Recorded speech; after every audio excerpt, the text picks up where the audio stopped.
validation, now I validate myself. Building inner strength, putting doubt up on the shelf. No more unnecessary drama, no more wasted time.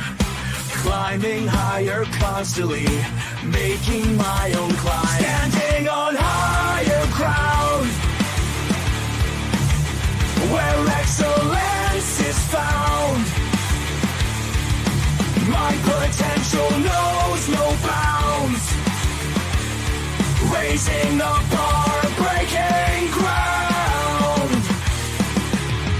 My network is my net worth. Choose your company wise. Surround yourself with eagles, not with sheep in disguise. Every interaction is a reflection of my brand. Quality over quantity, that's my personal command. Standing on higher ground, where excellence is found. My potential knows no bounds. Raising the bar, breaking ground.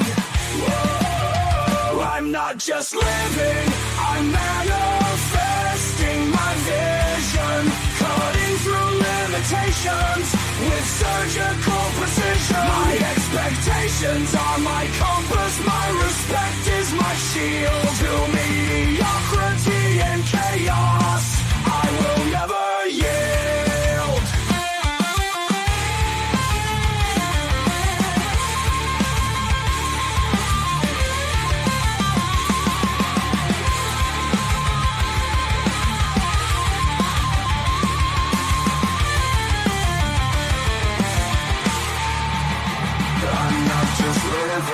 I'm manifesting my vision, cutting through limitations with surgical precision. My expectations are my compass, my respect is my shield. To mediocrity and chaos, I will never yield.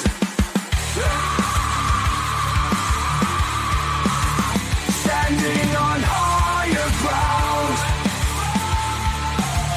where excellence is found.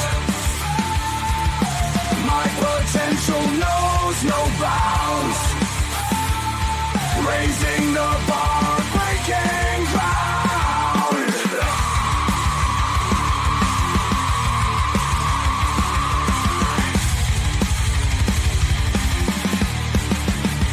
I'm not just living, I'm manifesting my vision. Cutting through limitations with surgical precision. My expectations are my compass, my respect is my shield. To mediocrity and chaos, I will never yield. Ooh.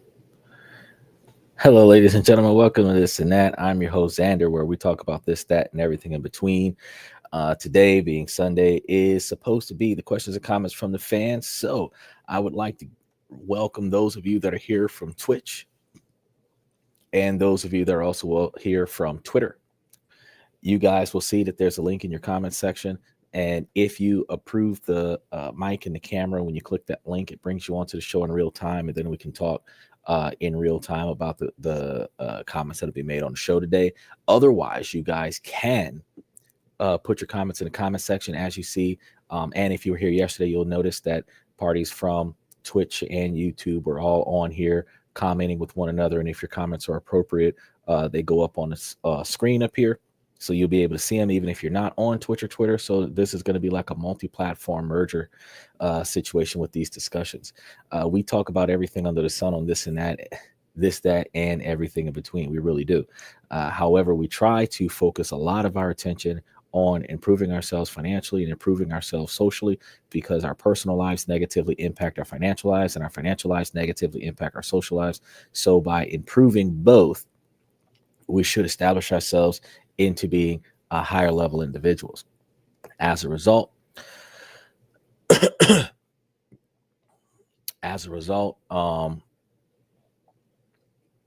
every time you come to the show, we have a different show every night of the week. which I find that to be fantastic because I do a research on a different topic every night of the week. We are keeping track of Orchid Island. We're going to let you guys know when it levels off.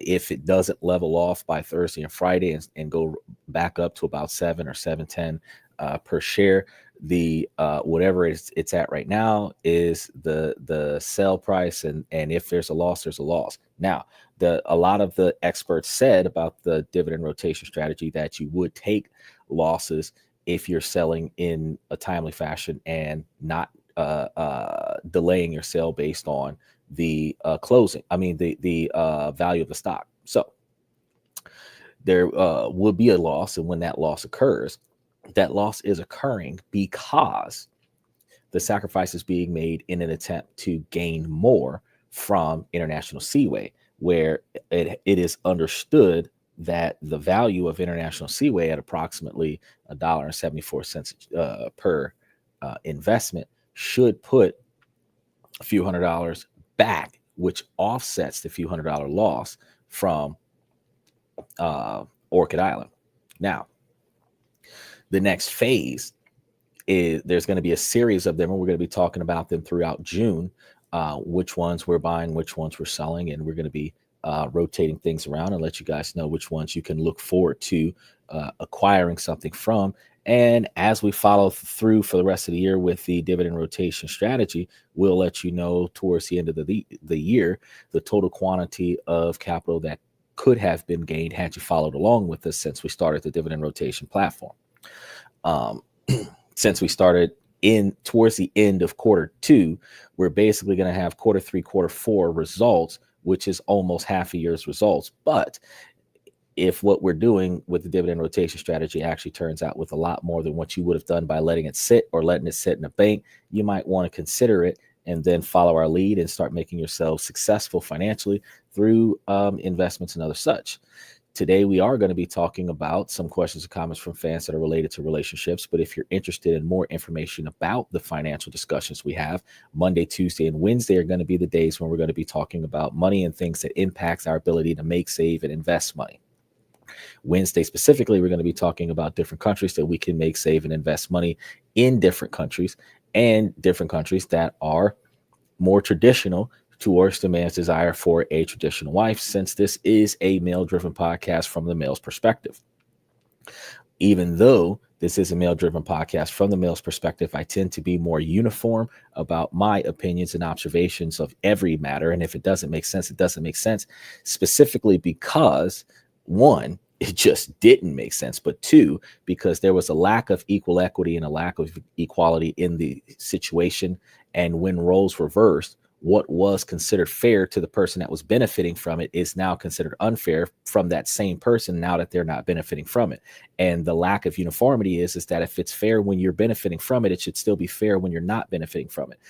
Likewise, if it's not fair when you're not benefiting from it, it should not be fair when you're benefiting from it. So what is not fair is not fair, and what is fair is subjective and arbitrary. That's when we start having a problem, because selectively enforced positions allow people to do things that other people aren't allowed to do, which brings the bias and the lack of uniformity. So we're going to be talking about that Thursday, Friday, Saturday on the show, how to bring back balance and bring back peace in your life and improve your social network, improve your first person accountability, your thought process, and also work your way into different locations where you're capable of making the type of decisions that benefits your ultimate outcome. So let's go ahead and get things started today. A special shout out to those that are in Twitch and Twitter, because I see you guys popping in. But take a listen to what we got going on, and then we'll see exactly where we're coming from with left field. Girl on Hinge matched me to tell me that she wasn't interested and that she took screenshots of my profile. I've used Hinge off and on for years. It's been the app where I've had the most success. I started a relationship with someone I met off Hinge and went on a few dates. I understand not everyone is going to be into me. Back in February, I started using the app again. I get matches, but they don't always go anywhere, so sometimes I use the fresh start feature. I changed numbers, so I got a new account in late April. Today I got a match, and it was this girl telling me she was not interested and that I had matched with her before. I don't know this girl from Adam. I tell her I never matched with her, and she said I had liked her profile 6 times, and she took screenshots, and I told her if she isn't interested, she can just press the X, and it's not that deep. She said it is, and I told her she was crazy and reported and unmatched her. I genuinely do not know this person, and it's giving me a ton of anxiety. I may have swiped on her before, but I swipe on lots of people, so I don't specifically remember it. It wasn't intentional. Well, the dating platform situation has been a little bit more difficult. I myself have experienced situations where individuals would try to match with me just so that they could get me to invest in whatever it is that they had going on. Sometimes people would match with you and try to redirect you away from the platform so that they can bait you into a scenario where they will try to scam you out of your money or scam you out of your identity. Some people genuinely don't want to utilize the app for an extended period of time. And if they pay for the membership for a month, they want to match with a handful of individuals, redirect them to a free platform, and spend the 2 to 3 months communicating with those individuals to try to figure out which ones are worth talking to and which ones are not, so that they're not wasting money during the dating phase for an app on standby that they're not accessing. You can't never tell when somebody is genuine and when somebody is not genuine. What I do know, though, is that if you have an app and you have access to the app is not supposed to require you to change your account if you change phone numbers. Now, if you lose your phone and you lose access to the app and you've bought a new phone number in addition to a new phone, and all of that leads to you not having access to your old account, and you didn't link an email to it where you can't recover the password and you're unable to get into your old account, and that forces you to start up a new account, you'll end up with 2 profiles. That doesn't always happen if you've linked an email and a phone number to your profile. So having more than one profile does seem a bit sketchy to those individuals who have yet to change their account. However, though, you're not capable of controlling which platforms and profiles are going to be sent to you. So the platform sends you a specific set of profiles based on how you've matched with them. One of the things that I don't do is unmatch with somebody. The reason why is if you unmatch with somebody, the algorithm will rematch you. So if you've matched with that person and you leave it alone, the person won't circle back around because you've already matched and nothing became of it. So filtering through your matches by unmatching individuals that you matched with just because you don't like something that they did isn't a benefit. If you don't like them, you block them. Don't unmatch them because it puts them back into the queue for them to be reserved back up to you. In addition to that, we have a lot of individuals that, because they have no responsibility for the way that they communicate with other people on social media, that they talk to you politely when they think that they're benefiting from the conversation, but once they understand that they're not benefiting from the conversation, that's when their vocabulary starts becoming abusive. So with that particular scenario, I don't think that it was appropriate for you to call the lady crazy. I would encourage her to not communicate with you any further and then block her contact information. If you swiped on her profile because you were attracted to the photo, but you didn't reach out and communicate with her, it doesn't matter how many times you've liked a photo that was put online. But it does bode the question, because you can only like a profile once unless you unmatch it. If she's got 6 profiles for you to lock on, that's a red flag in and of itself. So understanding that the dating platform online is not favorable for the average individual, specifically because when we get to the multiple accounts, the lack of authenticity. And I told you guys yesterday that we're looking for more authentic and genuine individuals. In-person engagements are becoming more effective. Also, I'm coming to understand dating apps like what is it called? Christian Filipinos app and other such apps where they actually have a call center that calls you up and links you to the other person so that you're directly communicating with another individual. That puts you into more of a guaranteed position to be talking to the person that's on the other side of the photo. That doesn't mean that that person is not going to scam you out of your money. It just means that it's going to put you in touch with a real person. Now, the person that you're in touch with, if you divert from text messaging to video communication, you'll be able to better confirm that each person that you talk to is a different person, because you can only match with the same person one time and video call them one time without understanding that the next time that that person pops up, that's a repeat person with multiple accounts, which requires you to report it to the platform if the platform isn't a scam in and of itself. So dating is tough. It is tough for everybody who is single.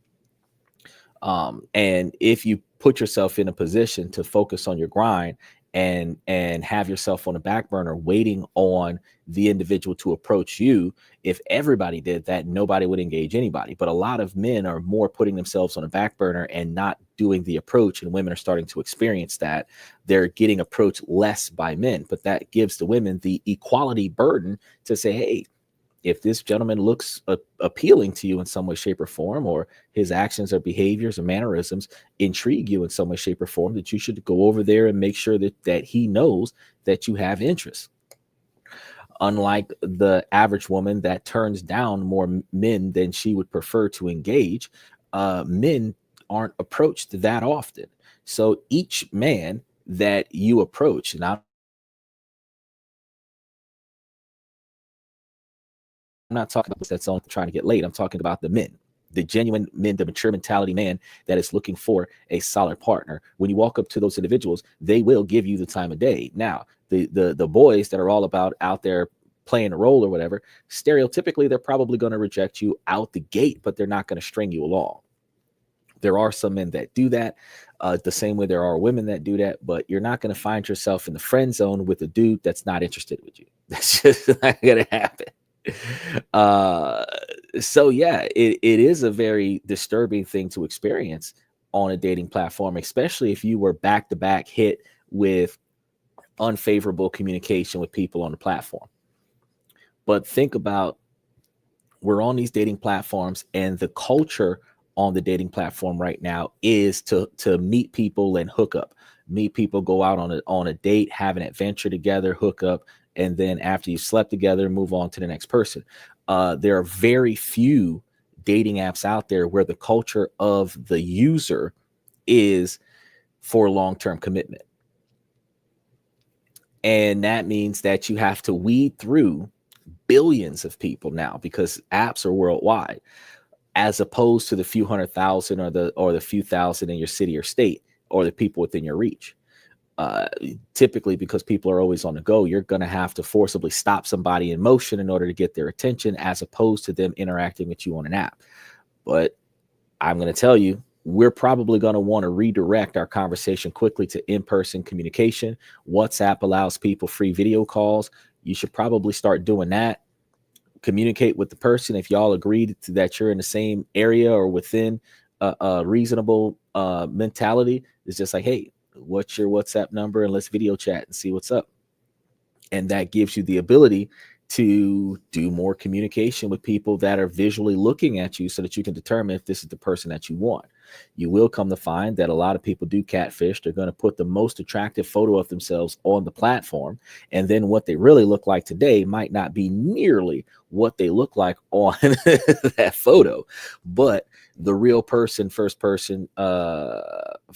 impression encounter, you'll be able to establish that early on in your communication with the person. So that's the only thing I could tell you about that. Let's check and see another one, because we had a couple of them that had complaints about dating online. When I was 45, I was off the apps over the last 2 months as work was crazy. Downloaded Hinge this week and matched with a guy 45-year-old male. He sounded really good. Similar interests, background, able. I'm just gonna pause this real quick. I got a question, guys. We're gonna continue that one, but is everybody really using Hinge right now? Because I heard that Bumble was the hot one, and then like a lot of the people that come here with a bad experience is either on Hinged or on Tinder. Is that a thing that everybody's like really getting into Hinge? Just let me know in the comment section as we continue this. To hold a conversation. I don't usually go for men with kids, but he convinced me that they are independent enough. He is separated since last 4 years. He asked me to meet, so I met him last night. In spite of having kids, I felt since I'm into breaking patterns these days, so it's just a date, let's meet. Scheduled a coffee date. We met, he was on time. Had a great conversation. I had a time limit in my head of 1 hour. It was all going great. Then I asked him about his kids. The arrangement he has with his ex sounded good. Then he told that he is still married to her. Though they live apart since 2 years and he emotionally detached since 4 years, he is lazy about paperwork and didn't opt for divorce.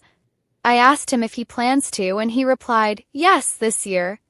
And apparently his wife is all to blame in this. He took zero responsibility of the marriage. To be honest, he could have told me this before we met. It put me off so bad.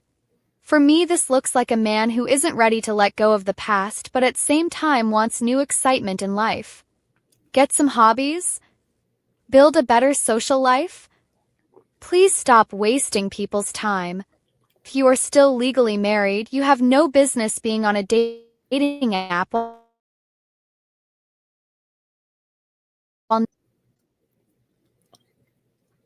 Misinformation. 2. I didn't want to get into any argument with him, so I just listened to whatever he said. I soon decided to leave in an amicable way, so I said goodbye pleasantly. I was not in mood to hug as well, but trying to keep it pleasant. He pulled me strongly for a hug and then went in for a kiss. This was so disgusting. I turned my face away reactively and he kissed my cheek. Men, please do not initiate physical contact, especially on first date, unless the girl does it. 3. It was simple coffee date, but when we entered, he said he will pay for me. I replied, it's okay, I can pay for myself, and then guy went, sure.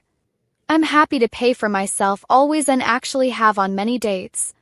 But I do see this as a gauge of how much of a gentleman a guy is, especially since it's an inexpensive coffee.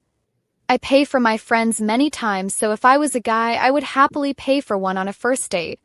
I know this always causes a big debate, but it definitely is an indication of the qualities in a guy and whether he knows how to treat a prospective partner in his life.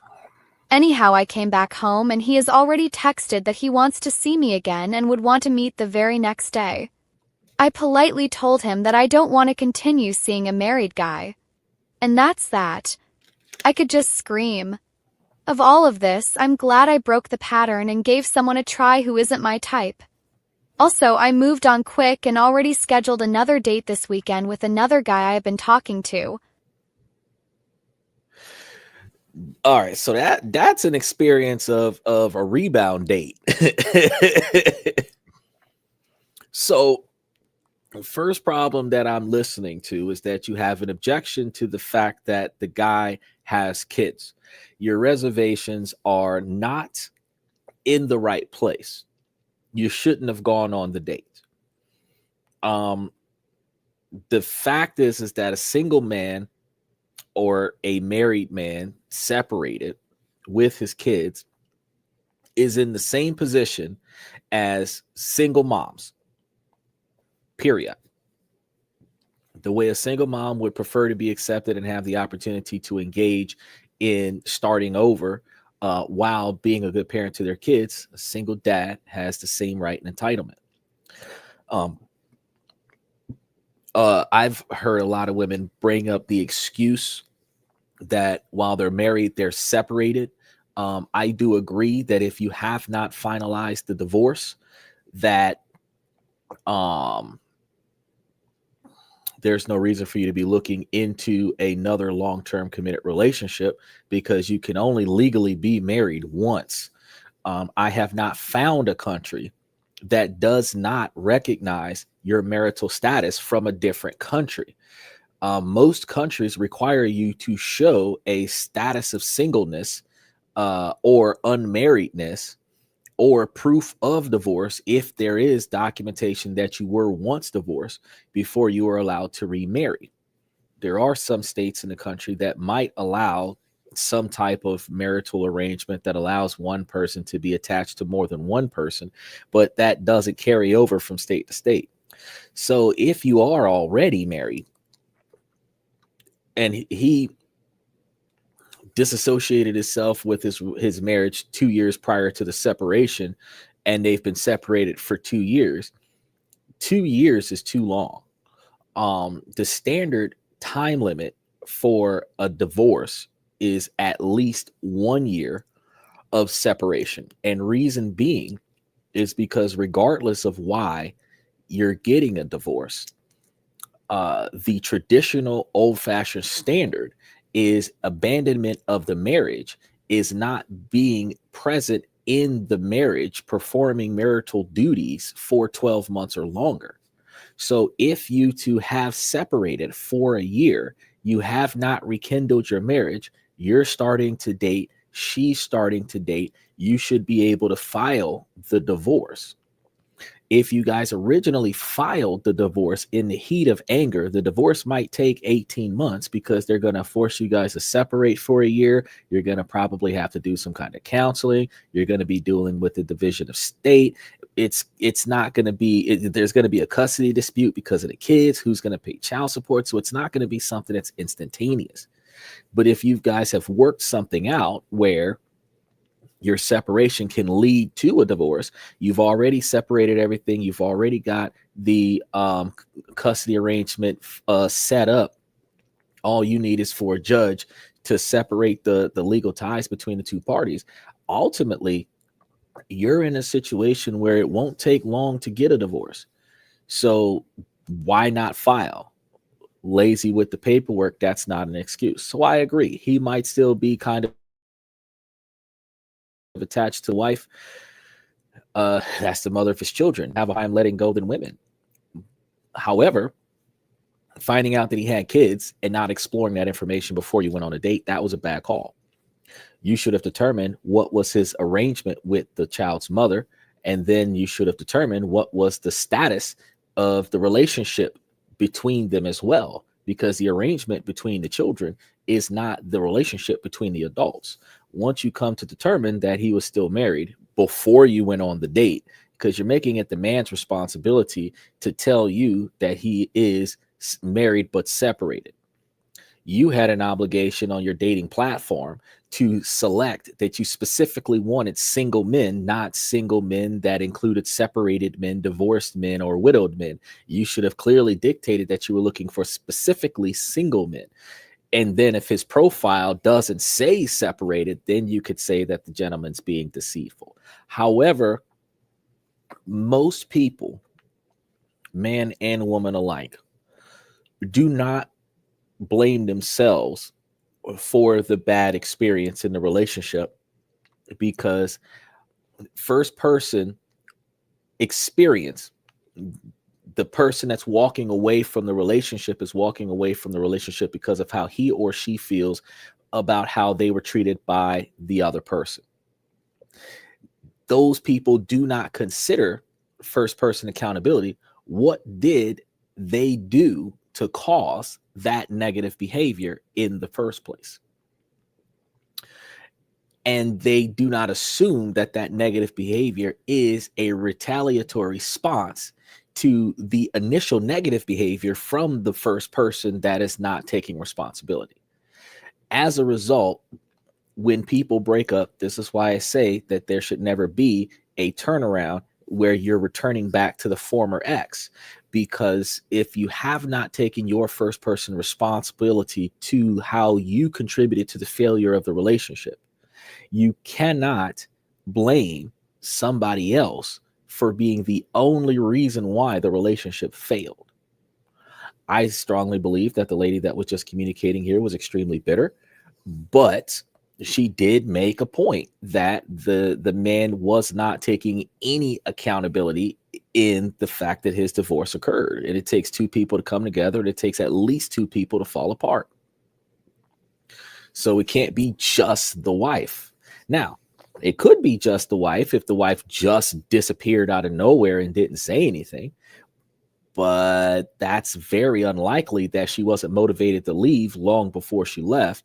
And she left because she didn't see change, which still means, what did you do to convince her to leave abruptly? Sometimes it could have nothing to do with you, where something in her past has got her moving on, and it's not you, it's her. But unless that information is provided to you, that's not information that you can determine when you're talking to somebody new. I'm not sure why she left. That's the truth. I've thought about everything I've done, but I don't know if anything that I've done was the reason why she left. That would be the truth. But saying, oh, it was all her, that's never the truth. And likewise, ladies, blaming your ex-boyfriend, blaming his low self-esteem, blaming his low value, calling him low class, these are not, you're not taking accountability, because the devaluing your ex also devalues yourself, because you are the person that he chose, is the person that you chose. So if he is of that low of value and that low of status and that damaged, why did you choose something damaged? Why did you choose something not valuable if your goal as a female is to select the person that is either as valuable or more valuable than you? You can't say that you dated up when you first got with the guy. Then when you break up with him, you say that he's garbage, because if he was better than you when you got him, he's still in the same status when you got rid of him. So you never put down your ex and make it seem like it's all them. I can tell you, in my experience in the past, I have made the honest response that we had different goals in life, and we went our separate ways because we were headed on the same path. But I won't say, oh, she did something wrong that I didn't like and I left. And I'm not going to say that I did something wrong that she didn't like that she left, if I don't know of what I would have done that would have caused her to leave. But I'm not going to sit here and lie and say, oh yeah, it was the other person's fault. The other person messed up the whole relationship, and I'm just a victim. Anytime somebody puts up that particular situation, they're hiding something. It doesn't matter if it's a man or a female, they're hiding something. But apparently Hinge got a lot of problems, because I'm coming across a lot of comments from people who are on the dating platforms that are experiencing negative dating on Hinge. You guys might want to try looking into some different dating apps. Let's check on some of the other comments we got. How would you feel if your long-distance relationship boyfriend or girlfriend drove 2.5 hours just to spend a night with you? I wanted to surprise my girlfriend and see her tonight. She gets off work late, and I miss her company. We see each other weekly, multiple days, even though I'm already 2.5 hours away from her. But I wanted to surprise her tonight with a short visit, spend the night with her, and then head back home sometime tomorrow afternoon while she is at work. Eventually, I'll see her sometime next week. I actually have to work on some things while I'm there while she's at work the whole day tomorrow. But yeah, how would you feel if your so did that to you? We've been dating for 1.5 years now. Before I answer that, special shout out to Z. He said he just got out of surgery. It's been a while since we've seen him. It's good to have you here.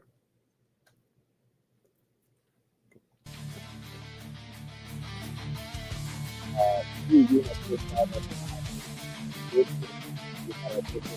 strategy where we were talking about different places to invest. We had our sector rotation where we're talking about other ways to invest outside of dividend rotations. We've also talked about different ways that you can put your money in places and utilizing insurances and stuff to that effect to kind of boost up your status. And we've been talking about a lot of different ways that we can go and improve our social network, our social status, and then improve our contacts. So I'm glad to see that you're back. It's great to see you, but you got to check out a lot of the videos that I've been putting up so that you can get a good sense of all the stuff that you missed out on, because we put up a lot of facts over the past month, and there's a lot of stuff going on there. Just let me know if you need anything.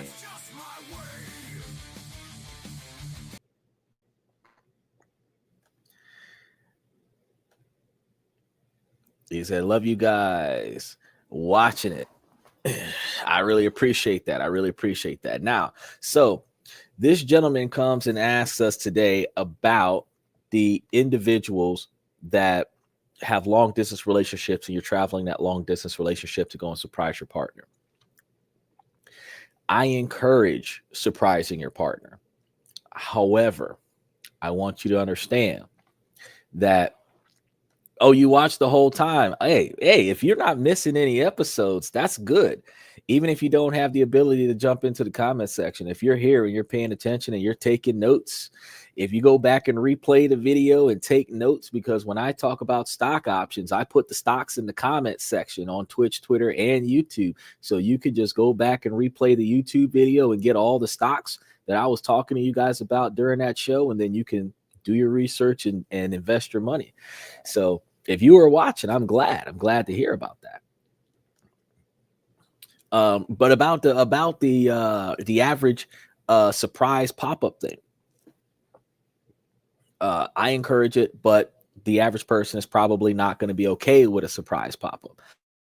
They might feel a little bit uncomfortable about the surprise pop-up. Most people like advance notice. I don't mind the surprise pop-up, but I would prefer advance notice. There are scenarios where you popping up is a benefit to you, though, because if you're dealing with a long distance relationship and you're dating somebody who's dating somebody else and you show up unannounced, that person cannot hide the second relationship because you showed up unexpectedly. However, like R. Kelly, you will pop up and, you know, it won't go your way. Or it'll be like Drew Hill, where somebody else will be sleeping in your bed. You just can't pop up out of nowhere unless you're ready for whatever you're going to walk into. I do not like pop-ups in relationships, short-term relationships, close distance relationships, when your pop-ups are specifically to call out your partner as to their whereabouts. For example, if somebody in a relationship, whether it be a man or a woman, claims that he or she is supposed to be at location A, situation ends up where that same person is at location B for whatever reason.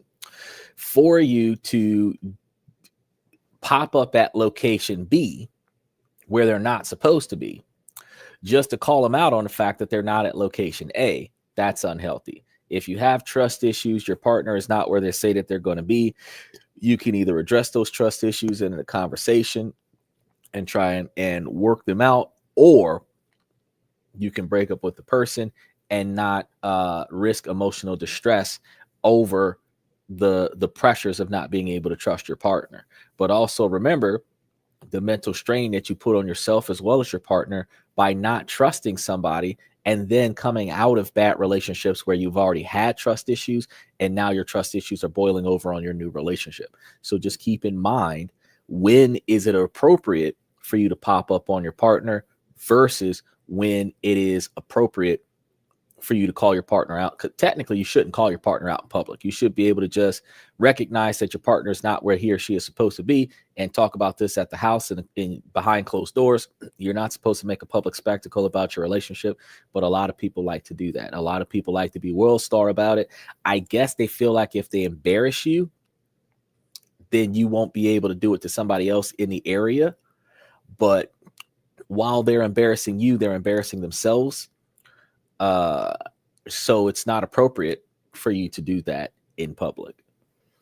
Z says hospitals are crazy. They take your phone, bro. Okay, so it depends on where you're at in the hospital. I guess the cellular service can interfere with some of the hospital equipment.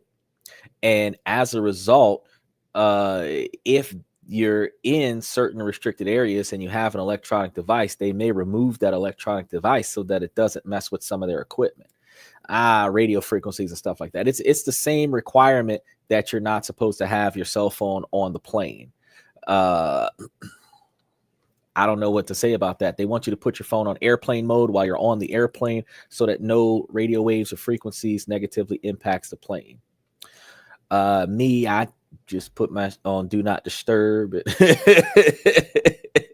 Turn it on silent, not just vibrate. Turn it on silent and just let it be.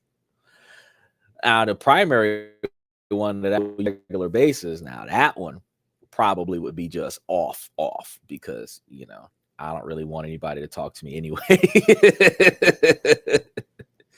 Z says, my ex snuck you in. She's the best. Hey, special shout out to the ex that's sneaking in the phone in the hospital so that they can watch. Why is she an ex if she's sneaking in the phone? Sometimes your exes are good to get back with when they've learned from their past mistakes and now they're trying to make it up to you when they're coming back into the relationship. But getting back with your ex is a dangerous thing because the second time around is going to be worse than the first time around, because whatever they did not do to you the last time on their way out, when they're doing a mic drops and chaotic scenario with you, they're going to do to you the second time. So because the first time around, they're not sure how you're going to act or react to their responses. So they might act a little bit and then remove themselves from the situation. But if they determine that you're a very docile and nonviolent person, they're probably going to flip out uncontrollably the second time around. So you just once the ex becomes an ex, you just don't want to do that. I really appreciate it, man. Thank you so much. Thank you so much. Let's go ahead and tiptoe into the next comment because we do got a few of them. I'm going to try to see if we finish the list today. Seriously, what do I do? I've sent countless messages on Hinge that are genuinely conversation Again with this Hinge. Now, this is the third person today on Hinge. Can you guys start doing some like plenty of fish or something like that? starters and I get nothing back. Has my brain been warped by internet or social media? I see countless advice that's along the lines of, treat women like they're an actual person, or stop being perverted within the first few messages, or connect with something in their profile. And I see people just casually talking about the matches they get, the dates they get. People getting responses with the dumbest pickup lines. And I'm here sending countless messages on Hinge that are genuine conversation starts. I pick one of their prompt answers and ask about it or connect to it, or just say something genuinely engaging regarding their prompt answers. I do send the occasional compliment or flirty starter, but the huge majority of messages I send are, like I said, engaging. But practically I get nothing back. I can count on one hand the amount of matches I have gotten on Hinge in the past 2 years. I just don't understand. If engaging with a person's prompt answers is not the way, what is? Okay, well, I can tell you that those prompt answers are automatically generated. That's not necessarily the person who owns the profile sending that to you. That's the algorithm's way to get things started. The average person typically just likes the photo and doesn't intend on engaging with you. Some profiles are encouraged to generate traffic to the profile so that you can get more photos to like and dislike. They will send you an email and ask you to mass mail a large quantity of people on a platform. You don't necessarily have to be interested in those individuals, but if you click send, it sends a generic message to a bunch of people. And the most that you can do is unselect certain photos that you don't like. But then it sends a generic message to everybody. Those prompt messages are automated. And a lot of times that prompt message, depending on the platform, can be sent to the person that you swiped right on. So just because you like the photo, it might send that person a message, but that doesn't mean that they wanted to talk to you. They just thought that you were attractive. Now, understandably, men are not going to get as many engaging conversations than women. But if you got the platform and you're doing your due diligence and following with the leads and liking a lot of you'll come to find that your message box fills up over time. I'm probably getting 8 or 10 hits a a day, really. As far as swiping right on my photo, does not mean that I'm getting 8 or 10 conversations a day. If I get 1 or 2 conversations out of the 8 or 10 that swipe right on my photo, I got or 2 heys, or how you doing? How was your week? Something simple. And if I send them a response, I don't get a follow-up response. The average individual might give 3 or 4 responses. And then after that, the conversation goes cold. This is common.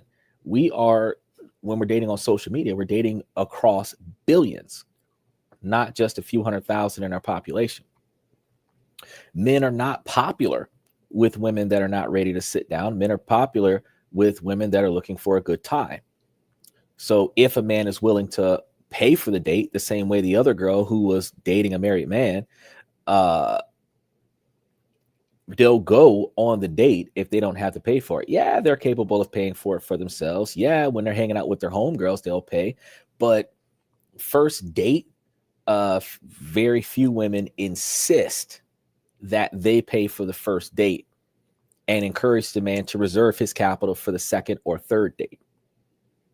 Very few women insist on paying for the first 5 dates. And if they make it through 5 dates, then the man can pay for the next 5 days. But as I talked to you guys on a show yesterday about the financial investment that women put into being women, it is somewhat of a trade-off that the men invest in the date. The only problem that I have with the dynamic is that right now, women that use the man's requirement to date as a tool to get free entertainment are damaging the dating pool for the women that are looking for genuine men. And that's where the problem comes in at. Because if you look attractive enough, where women are spending up to $250,000 over a lifetime on making themselves look attractive, if you look attractive enough, you'll be going on dates 3-4 times a week with 3-4 different men a week, where you might see each man once a week or less. But you're having a night on the town for free 4 times a week.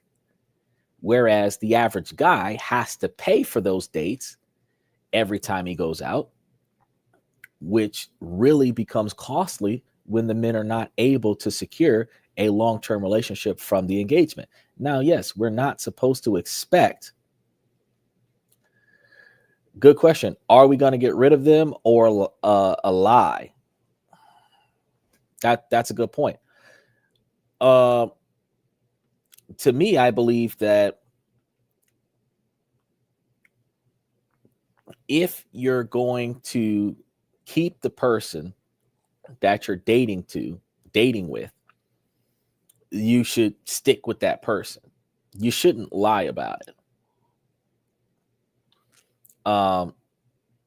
I believe that in the dating platform, you should be serious about the person that you're trying to communicate with.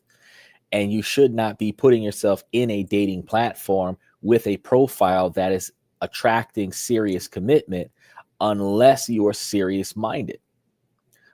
There was one person that had matched with me on the thing, and her profile clearly stated that she was looking for a good time. That's all she was looking for, was a good time. So that means that we would have been like friends with benefits. We would have been like, random hookups if I would have followed through with that particular engagement. But if my profile says serious long-term relationships only, if you're looking for a good time, we're not a good match. But as a single man, that most men are not going to say no to a random hookup. Most men are not going to say no to frequent encounters with the same person. But that does interfere with your ability to secure a long-term relationship. Because if you're hooking up with this one girl, especially if she's good in bed, and you're hooking up with this one girl, the other girl sees you going after the one girl, she's going to assume that you're either taken or you're two-timing. So you cannot put yourself in a position where you're friends with benefits with this one chick and then trying to pursue something serious with another chick. It's not a good look. I know people say different area codes is not cheating, but the fact is that if you've got to fly out of town to go in and entertain a relationship out of town while maintaining an engagement in town, you need to pick one. And I said that towards the men first because, ladies, here it comes. You should not have frequent dates lined up. You should spend more effort into compensating for a lot of these first dates so that you can make first person decisions as to whether or not you would be willing to commit to this guy if he doesn't screw up the first date. Because if it's your money on the table with each one of these dates, you ladies would be more conscious about the type of men that you go out with. Because if you're only going out with the guy because the guy is wowing you, if you're only going out with the guy because the guy is making it rain, just like the other girl earlier tonight, she said that, you know, a man paying for her shows his gentleman qualities. A man paying for you doesn't show shit other than financial irresponsibility. A man going on a date with you and opening your door so that you don't get electrocuted by the car, holding your hand while you're sitting down so that you don't fall, carrying you over water puddles. He's coddling you like a baby. That kind of shows you the fact that he'll pay attention to you in the beginning of the relationship, but how is he really going to be with you throughout this relationship? Ordering food for you shows that he was listening and paying attention when you were telling him what you like and don't like when y'all were looking over the menu. That's not a controlling tactics. That's how you show if he's paying attention. So if you're dating a guy, you guys are looking at the menu. You're talking about what you like and what you don't like, about what you're about to order, and then how you would prefer for it to be made. And then you test his ability to listen by letting the man order your food. That's how you show that he cares about what you got going on. Women find that offensive that a man orders for them, but how do you know if he ever cares about what you like and what you don't like if he's not saying it himself? Likewise, a man that's prepared, if he brought an umbrella, it starts to rain. It was sunny earlier, but it starts to rain now. He makes you wait in the restaurant until he goes to the car and gets the umbrella. He brings the car closer to the restaurant. He brings the umbrella. Now you don't have to get wet. That shows that he's prepared. Extra gas in a gas can in the trunk. That shows that he's prepared. Full-size spares in the trunk, jumper cables, jump boxes. That shows that he's prepared. First aid kit in the trunk. So you get hurt, he can take care of you in the car on the side of the road. That shows that he's prepared. Buying you dinner only shows you that he can spend money. If you're going to the bathroom, if he offered to escort you to the bathroom, some women will feel insecure about that. But if he escorted you to the bathroom, he pays attention about keeping you safe. He can stand outside of the bathroom by the entrance so that when you come out of the bathroom, you can't miss him. That shows you that he's always going to be there waiting for you. But spending money on you doesn't show you anything other than he's wasteful. So there are ways that you can test a man on the first date to find out what his characteristics are. But seeing how much money comes out of his wallet is not going to test anything other than the amount of money that he has available to spend on you. It says, Z says, by the way, I see you have a different suit every night. My man, in regards to the previous negative comment, you look good, bro.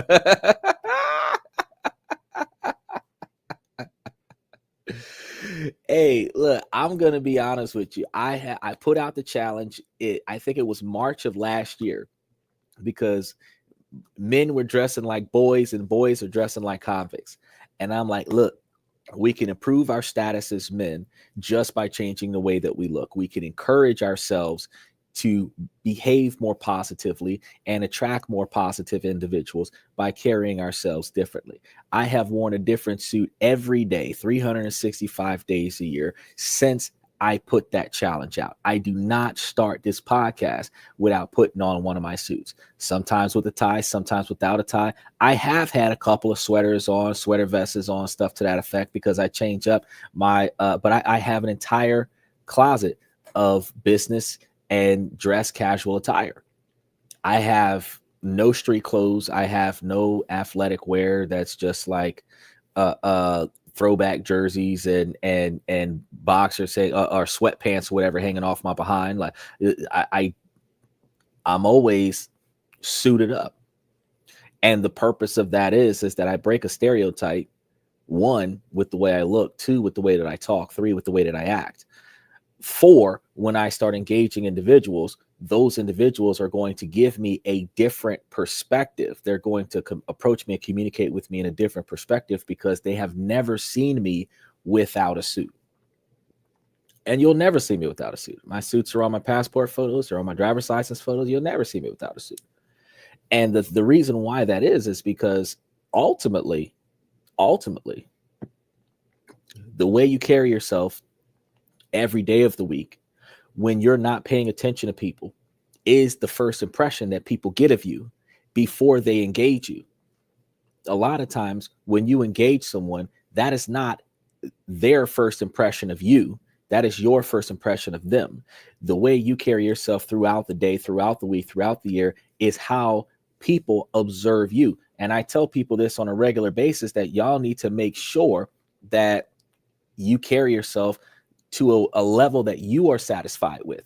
Because when somebody looks at your old shows, somebody looks at your social media platform and look at the behavior that you have put on social media a year ago, 5 years ago, 10 years ago, they will be able to judge you based on how you carry yourself on your social media platform, your Instagram, your Snapchat, your Twitter, TikTok, Twitch. And if you have inappropriate behavior on your platform, they will judge you negatively before they even encounter you. So they have a predisposed disposition, which leads to a preconceived negative behavior, which is going to lead to them acting on what they know about you before they find out about you. Now, your first impression with them, which isn't your first impression now is to prove to them that you're not the persona that you put online. Z says, so glad I commented on your channel. We could be real friends for real. Z, this is the reason why I told you that anybody that trolls this platform is more than welcome to troll, as long as they keep their comments positive. Well, not just positive, just appropriate, because you can say something negative. You can disagree with what I have to say on the platform, and you can always say something that I don't like, and I'm not going to stop you from saying it, because you have a constitutional right in America to say whatever you want to say and sometimes be disrespectful about it. I just have to, my only requirement is that you maintain the community guidelines for YouTube, Twitch, and Twitter, and also recognize that your comments might be read by individuals that are under the age of 18, and you just don't want to encourage inappropriate negative behavior to the youth because they're watching us communicate on the platform. In order for us to break the stereotype of negative behavior, we as adults have to behave the way we would prefer our kids to behave. It is a double standard with men.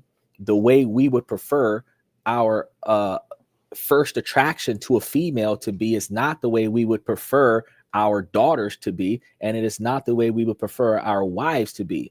He said, you're the best. Thank you so much. However, I said, if we change that stereotype, instead of us encouraging the negative attire that women wear to overly sexualize themselves and encourage only the attire that is presentable of a wife, that is the same attire that is presentable of your daughter, then we would have less scantily clad women in our society, because a scantily clad women would be shunned in our society because we don't approve of that attire. Yes, you can wear that type of attire in the bedroom for your husband or your boyfriend, but you should not wear that type of attire if you're looking for a husband or a boyfriend. Now, if you're looking for a one-night stand, you put that attire on, but you recognize that when you put that attire on, the only thing you're attracting is a one-night stand. which means you shouldn't be offended by anybody who approaches you looking for a one-night stand. Expressing yourself still requires you to express yourself appropriately, and that's what I do on this platform. I express myself appropriately. It doesn't mean that we're not going to curse. We're adults. We're going to curse. If I was talking to a child that was mine, I would not tell my child that they're not allowed to curse. My parents taught me, don't use words that you don't know the definition of, you can't spell, and you can't use use in a sentence appropriately. That's what I was told. So in order for me to say something, first I've got to research it. I've got to know what it means. I've got to know how to use it in a sentence. I have to know how to spell it. Then I can say whatever it is that I want to say, because the thing is that I'm not saying it wrong. And then the funny thing is that there's a lot of people who will take this to a religious perspective, because when they say that you're not supposed to curse because it's a sin, in the Bible, it actually says not to misuse the words that were given. And not misusing the words is not cursing. It is taking words out of context and using them opposed to their original meaning. That's misusing the words. So they've got to think about that when they start talking about it. Do y'all a little bit of Bible school in there Sunday night. He said, you got me through a very bad time. Love you for real. Listen to you the woke. Oh, the whole time. Okay. Hey, no worries, bro. No worries. I really appreciate it. You should share this with your friends. You should share this with your family members. You should share this with your colleagues, because by this being an adult platform, while we're open to the public, YouTube has restrictions though, and YouTube takes our platform and throws us into an 18 and older only section from time to time. And a lot of our platform, I'm glad I was with you through recovery. I wish I would have known. I would have gave you more shout outs, Z. But the thing is that we fall into the restricted category. So everybody watching the show today, at some point, go onto your cell phone, laptop, whatever, go into your settings, look for that restricted mode, make sure that it's turned off. Because if you don't, platforms like mine, you're not going to see it, because some of the information that I talk about is controversial. We talk about controversial information, but it's controversy, and the controversy is not going to be shown throughout the platform. So there are going to be times when we're talking about political stuff. There's going to be times when we're talking about inequalities. There's going to be times when we're talking about oppression of some kind that is a discussion of uniformity. But based on the metadata, based on the title of the topic on the show or whatever, YouTube won't even show it. It's still there, but the algorithm won't voluntarily put it on your For You page because of whatever the hot tags are, or whatever the case may be. So not very many people get to see it. So if you benefit from the information that I provide you on the show on a regular basis, always like the channel. Try your best to subscribe if you haven't already, and then share it with a handful of people that you know that will cover the show, even if they got something negative to say, and comment onto the show, because that's how you get the word out. Because there are very few channels on most social media platforms that is really going to talk to you about what to do different. We've got the Red Pill, Blue Pill, Black Pill podcast that talks about gender inequality, social inequalities, and the unfairness of life. But that's all they do. They point out that there's a problem. They point out that there's favoritism. They point out that sides are being taken. And that's all they do, is point out that it's not right. Some podcasts will spend time pointing out the idiocracies in other people's opinions by bringing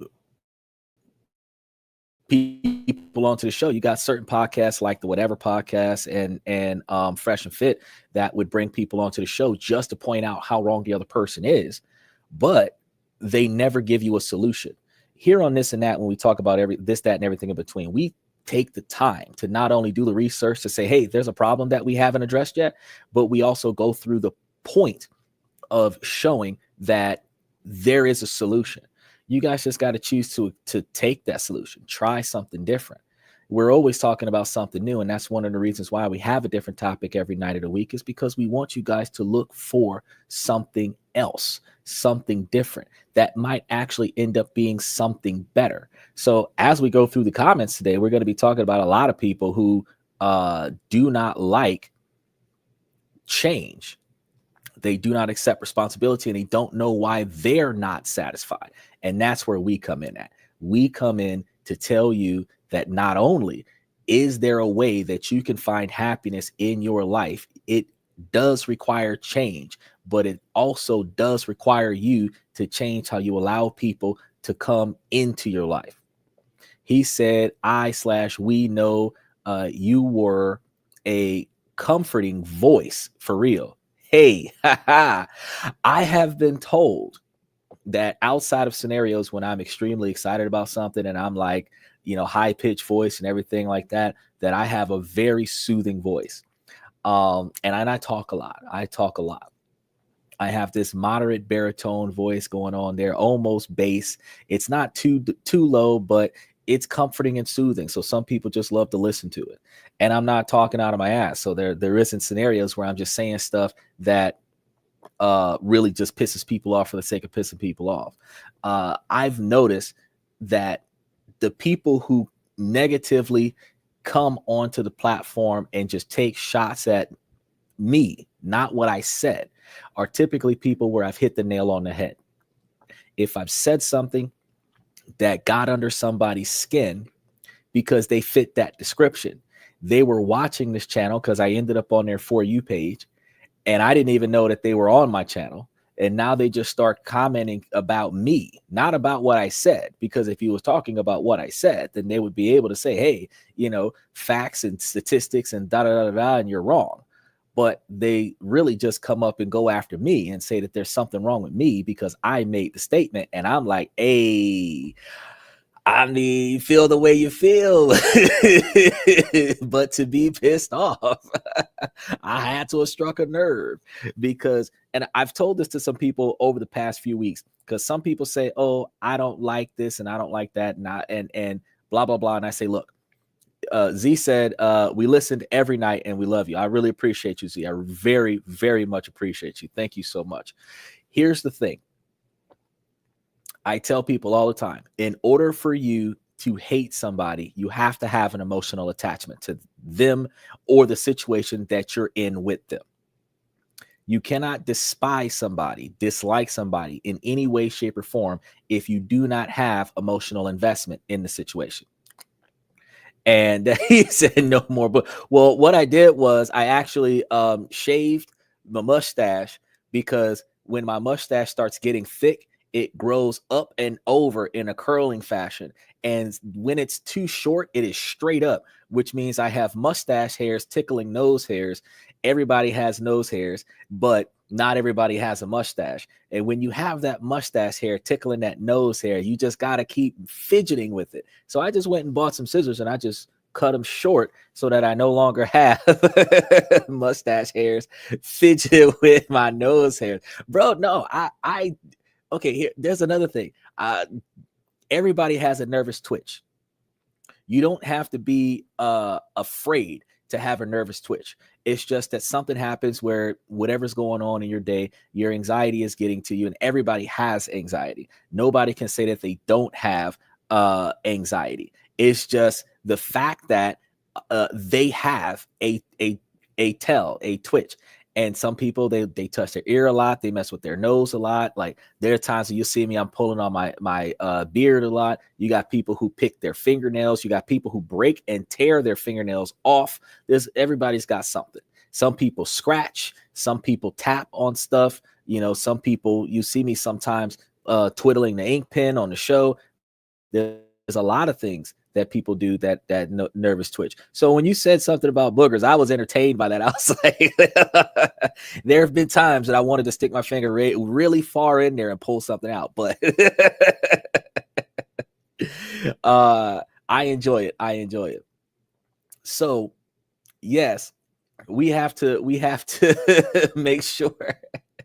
And this is all about the perception. So again, if somebody is triggered by something, They have to have emotional attachment by that. I'm not triggered by a lot of things. There are things that trigger me, but you will come to find they call these people humble, but it's a misconception. Those of us that are truly humble are people who have been through so much extreme bullshit to the fact that the average day-to-day stuff that pisses off the average person doesn't phase us because we've had so much worse to deal with. Patience comes from extreme exposure to torment, believe it or not. Okay? If you've never had to wait for anything, you're impatient. If you've never gotten what you needed, no matter how long it took, you don't care how long it takes as long as you can get it. If you're always in highly stressful situations, you don't hold stress the way other people hold stress. And then on top of that, if you're always in a situation where you're being emotionally manipulated, you don't express emotion. When you're in situations where people guilt trip you a lot, you show a lack of concern for other people's feelings as to whatever they would otherwise manipulate you into doing something. The more exposure you have to something, the more you build a resistance to it. They call that being humble. Patience is a virtue and is something that is learned from extreme experience. But not too many people have that patience because they haven't gone through that bullshit. There's a couple of religious songs out there that says things like a saint is a sinner that fell and got back up. It's a good scenario. Most born again preachers and pastors in churches have done something catastrophically wrong in their past, and then they turn their lives over to God, and now they're no longer doing negative behavior, and they always preach the gospel every day going forward after that because they survived the torment that they went through after making a series of bad choices. And now they're encouraging other people to not make bad choices, because not always will you survive the bad choices that you make, right? They say that in order for you to experience the promised land, you have to go through the trials and tribulations. Everybody wants to hear your trials. Everybody wants to hear your tribulations. Everybody wants to know the chaos that you go through in life. And those people only want to know that because if you're successful now, that lets them know that no matter what they're going through, somebody has gone through worse and they still survived it. They still came out of it. And that motivates those people who were otherwise willing to quit to not quit. That motivates those people who were otherwise willing to stop trying to keep trying. And a lot of people love going to a motivational speaker who is going to remind you that no matter what you're going through, you should not quit. It is not over until you quit. But at the end of the day, since you determine when it is done, I cannot convince you to keep going. Only you can convince you to keep going. But what I can do is tell you that if you keep going, you will see a difference. You might not see the outcome that you were hoping for. You might not get the results that you were aiming for, but you will see difference. But if you quit the way things are right now, that's the way things will always be. He asked me, are you a believer? Yeah.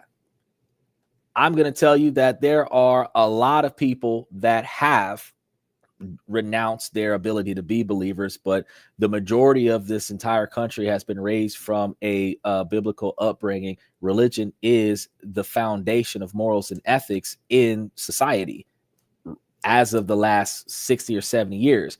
Does not mean that the people who are practicing religion are as honorable as they present themselves out to be. However, just about every law in the country starts from those 10 commandments. Think about it. You're not supposed to steal. You're not supposed to covet your neighbor's wife. You're supposed to respect your father and your mother. You're supposed to respect your husband and your wife. You know, all of the things that are the what chapters 1 through 31 of Corinthians, the whole book of the Quran. It's all about respecting other people and respecting yourself, right? So the foundation of moral and ethics starts from going to church and being taught by somebody who is preaching to you how to carry yourself better than what you was carrying yourself yesterday. Just like I always divert myself to footprints in the sand where God was carrying you till you carried yourself. You look back, you only see one set of footprints. Why? Because you always had it in you to do it yourself. You just needed the motivation until you got there. So as you follow my channel, you're going to sit here and watch what I got to tell you. And I'm going to show you that while the world is full of disappointment, there is always a way for you to find happiness. You just have to keep trying. You just got to look somewhere else. You might have to go somewhere else and look somewhere else in order to find what you're looking for. But it is there somewhere. You just got to not give up on it. You might not find it this week. You might not find it this year, but you will find it if you don't give up on it. So those of us that haven't made it to that higher standard yet, we haven't made it to that promising ground yet. We have not gotten to the level where we are satisfied with the standard of living that we have, and we haven't found that partner that's willing to ride that wave with us. That don't change nothing, guys. You still have to find yourself in evolving to the greatness that you could be, because potential, and I know people say, oh, you have potential, and potential is a compliment, but potential, in case you didn't know, potential is also an insult. And people don't realize this. When you have potential, you have the ability to do something that for whatever reason you're not doing. When you have reached your potential, you are doing everything that you could have been doing, and there is nothing else that you can do. That is the transition to kinetic, when you are doing everything that could have been done. But when you have great potential, that means that you could be so much better than what you are. It's just that you're not motivating yourself to be that. You're not applying yourself to be that. And if you recognize that, any failures in your life that you're not satisfied with are failures because you're just not trying hard enough. You're not doing enough. You're not looking in the right places. You're not researching the right information. You're not asking the right questions. You're not coming to this and that, where we talk about this, that, and everything in between, and dropping a comment in the comment section and asking somebody who researches every day about every question under the sun, and ask somebody, hey, what about this? Because there is an answer somewhere. I might not have it, but I might be able to find it.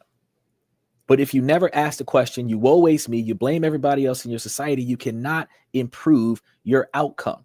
You cannot improve your surroundings. You cannot say that life sucks and it's everybody else's fault, but it's your life that sucks. How can everybody else in your life make your life suck? You are allowing your life to suck. If you don't want that to happen, if you don't want your life to suck, then you got to come to the show and start thinking about ways that you can change the sucky things about your life. You just have to, one step at a time. It's a grassroots scenario when you're doing massive change, because a lot of people who realize that things aren't the way they wanted to go are 20, 30, 40 years, 50 years old. You've been in this rut for 10, 15, 20 years already. You have to make years of change overnight, which means you've got to start one step at a time and pick something, change that, practice it, pick something else, change that, practice it, and keep going until you've changed every negative thing in your life and removed all of the negative things out of your life, so that you no longer have a negative life. So when I come onto the show, I'm going to talk to you about the positive and the negative, the good and the bad, decisions, the positive side of a decision, the negative side of a decision, and how will that impact your ability to succeed. Then you take the information that I gave you, do your own research, and then do what you know is right. Stand on your decisions by any means necessary, but accept the consequences of your actions before you perform the action, and you will always be successful. Now, I grew up that way. And only thing I can tell you is that if you follow that, you're not wrong. You're not doing what other people want you to do. You're doing what you need to do to accomplish your goals without making decisions that will have long-term negative consequences to you based on your objectives, whatever your objectives are. But notice, I'm not sitting over here blaming myself for your failure, and I'm not blaming you for my failure. If I'm not satisfied with what I'm looking for in life, that's on me. That's not on you. That's not on my ex. That's not on anybody that I know, because I'm not satisfied. Now, if you're not satisfied with what I got going on, that's on you. Because you don't got to be here. I got to be here because it's my life. Right. And that's how relationships are supposed to be, too. But people don't think about that. Z said, like Spirited, knew I loved you for the reason. Hey, I appreciate that. He said, God bless you, my friend, and your channel. May God give you breath always. And I definitely believe that with the number of times that I've already died and come back, that I'm here for a reason. And if I stay on the path that leads me to that reason, that I'm going to receive, I'm going to continue to receive, because in order for me to bless somebody else, I had to have already received those blessings. So I can't say that I have yet to be blessed. I am already blessed. And in order for me to share my blessings with other people, I have to recognize that the quantity of blessings that I received in abundance of what I need is able to be shared with others, because in order for you to share with someone else without strings attached, you must have more than what you need, two of, and you only need one, and you share the other one with those who don't have. So when I'm able to share knowledge, because I got more knowledge than what I need, I share my knowledge with those who don't have. And then I give you guys the advice from a non-biased perspective, because I am not in your relationship, but I know that whatever it is, whether it's a platonic relationship with a friend or a family member or a colleague at work or your teachers at school or whatever, or if it's a romantic relationship, the fact is, I know what it's like. I've been there. And I can tell you that from multiple different scenarios, that there is still another way for you to handle that appropriately. So yes, I take it to heart. And, you know, I'm not going to force religion on people, but I can definitely tell you that everything does have a religious background to it. But I also know, I see you, Bayside. I got your intro coming in just a second. I know that you can't bring people closer to God without first bringing them out of the turmoil that they're going through. Because just like with Sodom and Gomorrah, he said, go out there and go and get those that who were without sin, that were lost in the pit of sin, and bring them out. When he sent his disciples out, he did the same thing. He told them to go out and find people and preach the word of God to them. He did not tell them to go get them, collect them, bring them back to you, and then, oh, let's have church at this one spot.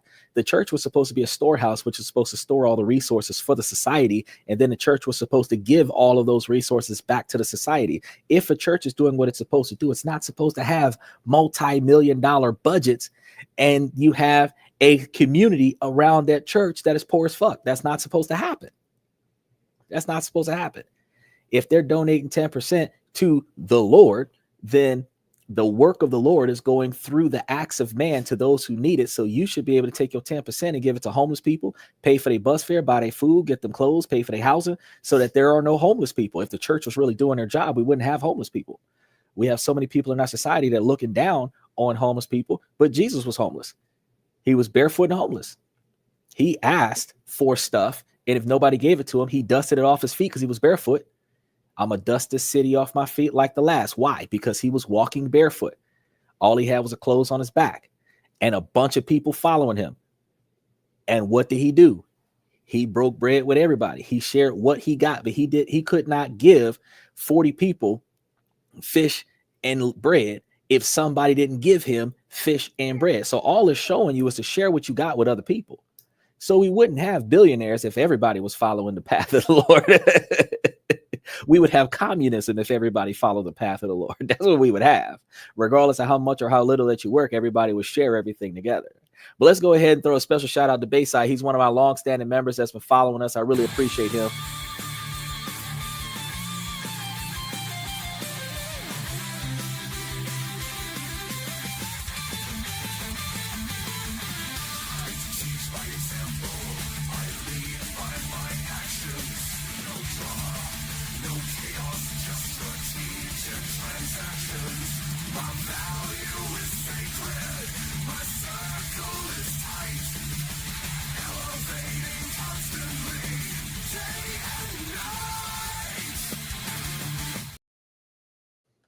So yeah. Got a couple of those for a couple of regulars. Let's dive into the next comment because we got quite a few. We didn't finish the list yesterday, so I threw some more into the list. He says, Xander, bringing out the best of people. I do the best that I can, bro. I tell people that I am the best in the world at what I do, but I am not the best in the world at everything that gets done. So at the end of the day, no matter what it is, somebody else might do something else better than what I do, but they don't do what I do the way that I do it as good as I do it.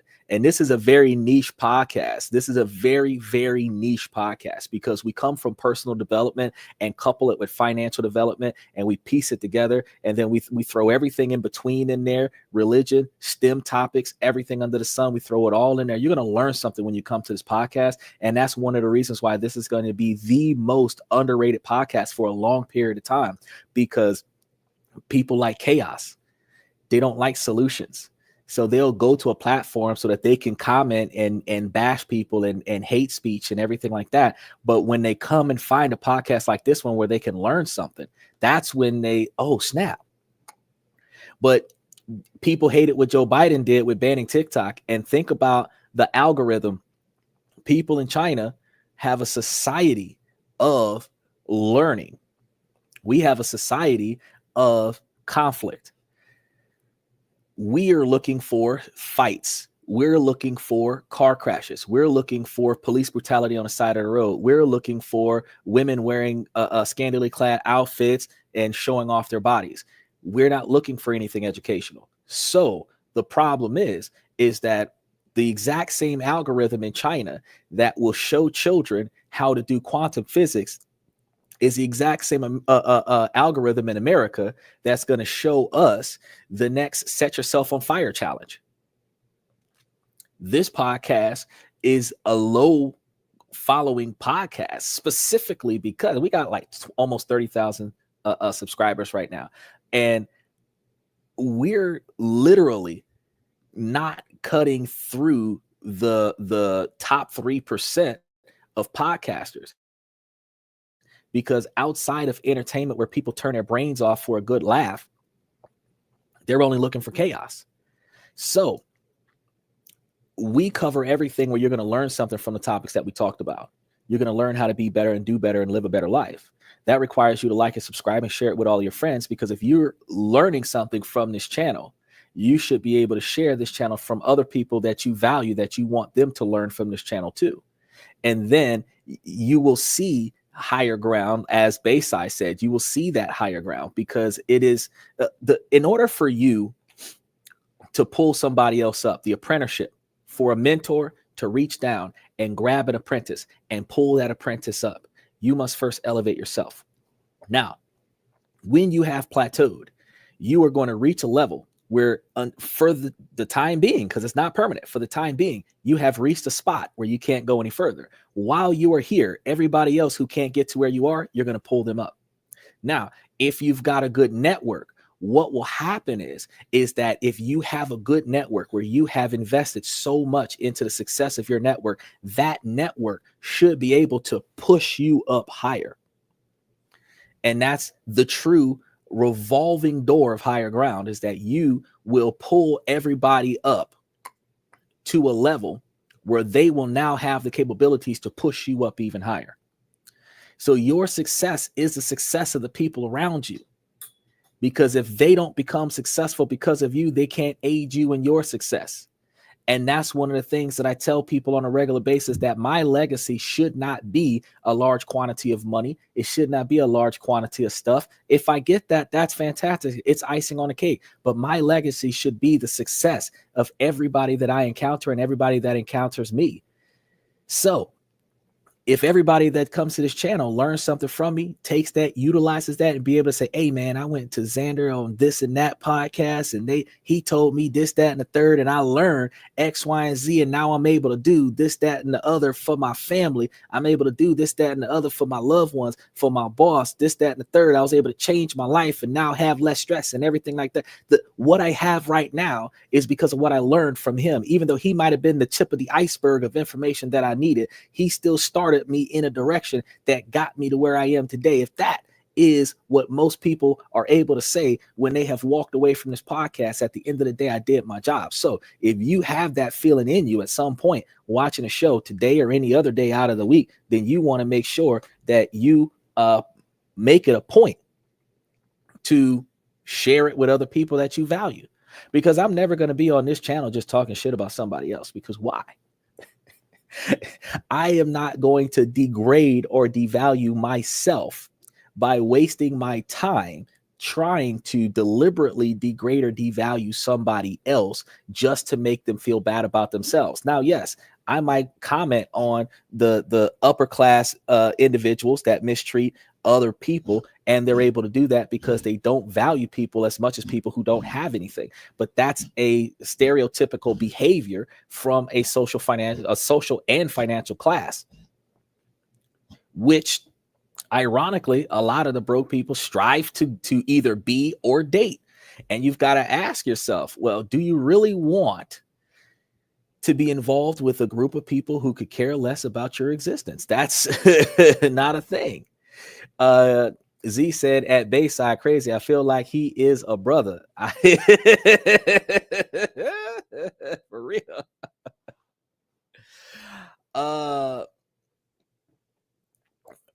Malcolm X, Martin Luther King, Huey Newton, these guys were preaching about how we were supposed to do and be better in different ways.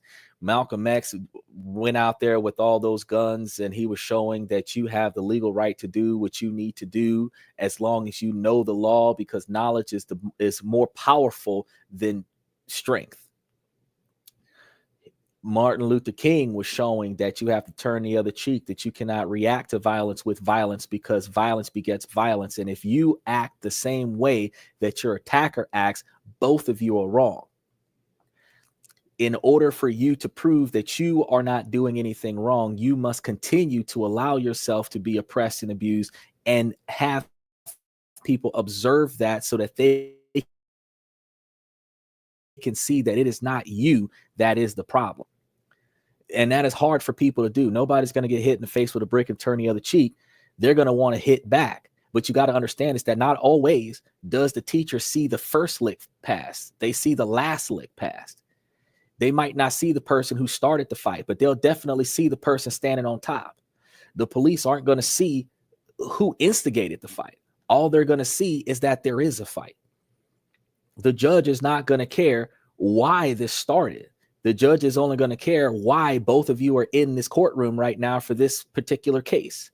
So what you have to do is you have to, in order for you to be an alleged victim, you have to deliberately do nothing wrong in this case to antagonize or motivate or fuel this to get worse. And it's hard to do because everybody wants to do a mic drop moment. Everybody wants to be sassy and talk back to the other person. Everybody wants to talk shit to the other person. I can tell you, I've been talking to y'all about it for the last month and a half. Y'all gonna talk shit to the wrong person, and y'all ain't got that star on y'all driver's license, and y'all gonna be in the back of a black Cadillac with no windows on it being driven across the border. Because at the end of the day, these are some dire times, especially since they're borderline talking about getting rid of habeas corpus. You don't want to have handcuffs put on you and then they drop habeas corpus before you get released. Y'all got to know how to behave yourselves. T.I. said that what? T.I. and Lil Boosie said the same thing, man. I'm not punching nobody in the face because I'm worth more money than that punch will make me feel. I would have to pay that person more money than the satisfaction of me hitting them in the face. And at the end of the day, sometimes you've got to be humble with your position of allowing them to devalue and degrade themselves by talking trash to you, as you ignore that and walk away, because the words might anger you right now, but it's going to hurt your wallet if you do something about it. Until they break your bones, until they draw blood from you, let that nonsense go. They got so many right now. Flip is starting to become popular. It's almost like the TikTok version, just Americanized, and all the world star fights are coming back because they're not being blocked. And I'm sitting over here looking like, back in the 90s, this was the type of degrading behavior that we was trying to stop. And now they're back to promoting it again because we have a platform that doesn't care if it's violent because of the First Amendment the First Amendment right for freedom of speech. So now people can put videos up online about the most devaluing and degrading stuff that just sets a generation back hundreds of years. And there's nothing that we can do to change it besides not liking that photo, not thumbs upping that thing, not commenting on it. Because you do realize that on an algorithm, even if you say something negative about the video, commenting on that video actually promotes that video. Liking and disliking the video actually promotes that video. They don't really care if you like it or dislike it. If you have something positive or negative to say, you reacted to the video, so they're going to show it to more people. So in order for you to not show support for a channel, don't react to it. Don't thumbs up it. Don't thumbs down it. Don't comment on it. Just scroll and keep going. Because that's the way it is. Bayside says, Xander, I think when a woman leaves you or breaks up with you, the best thing you can do is just allow yourself to go through the emotions. He ain't lying, because after that, you grow so much as a man and you're familiar with yourself more.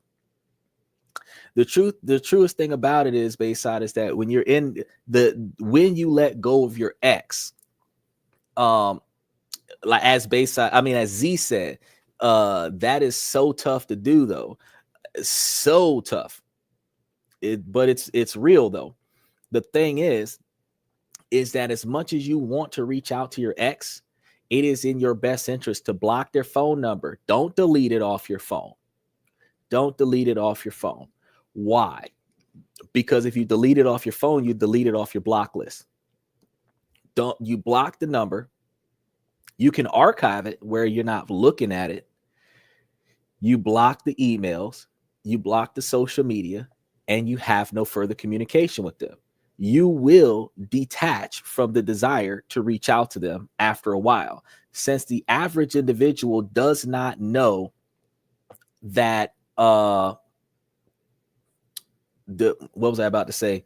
The average individual doesn't know the other person's phone number by heart.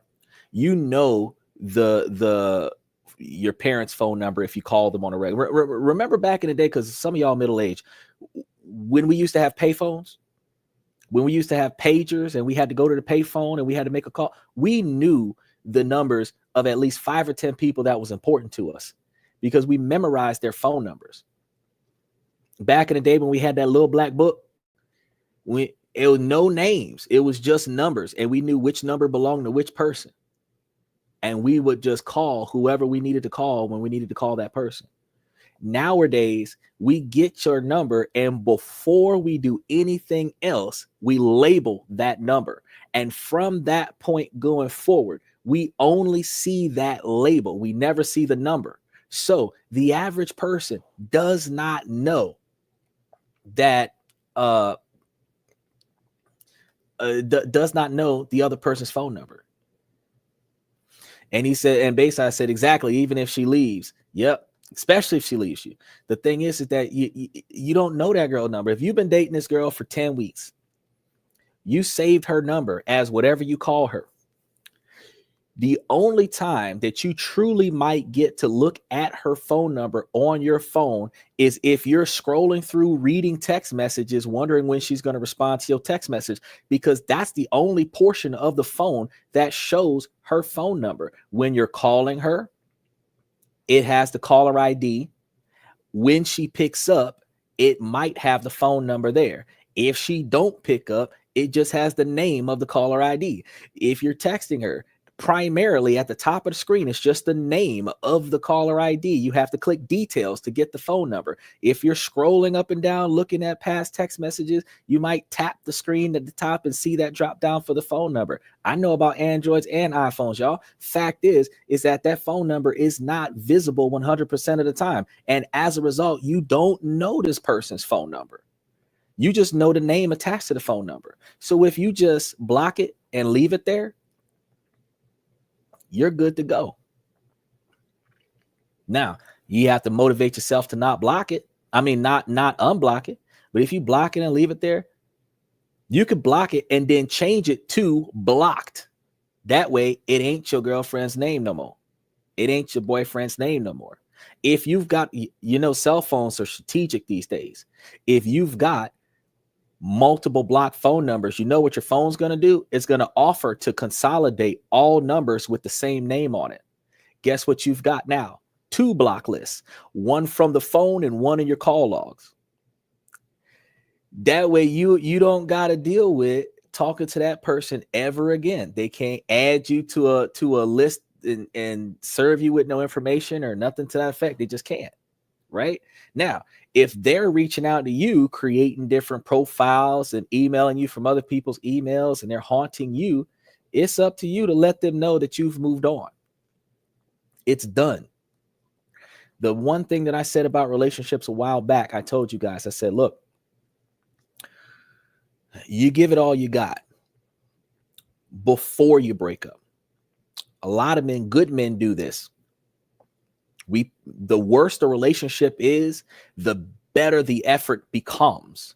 Ironically, because we was doing okay at first, but as things started going down, we started trying harder, right?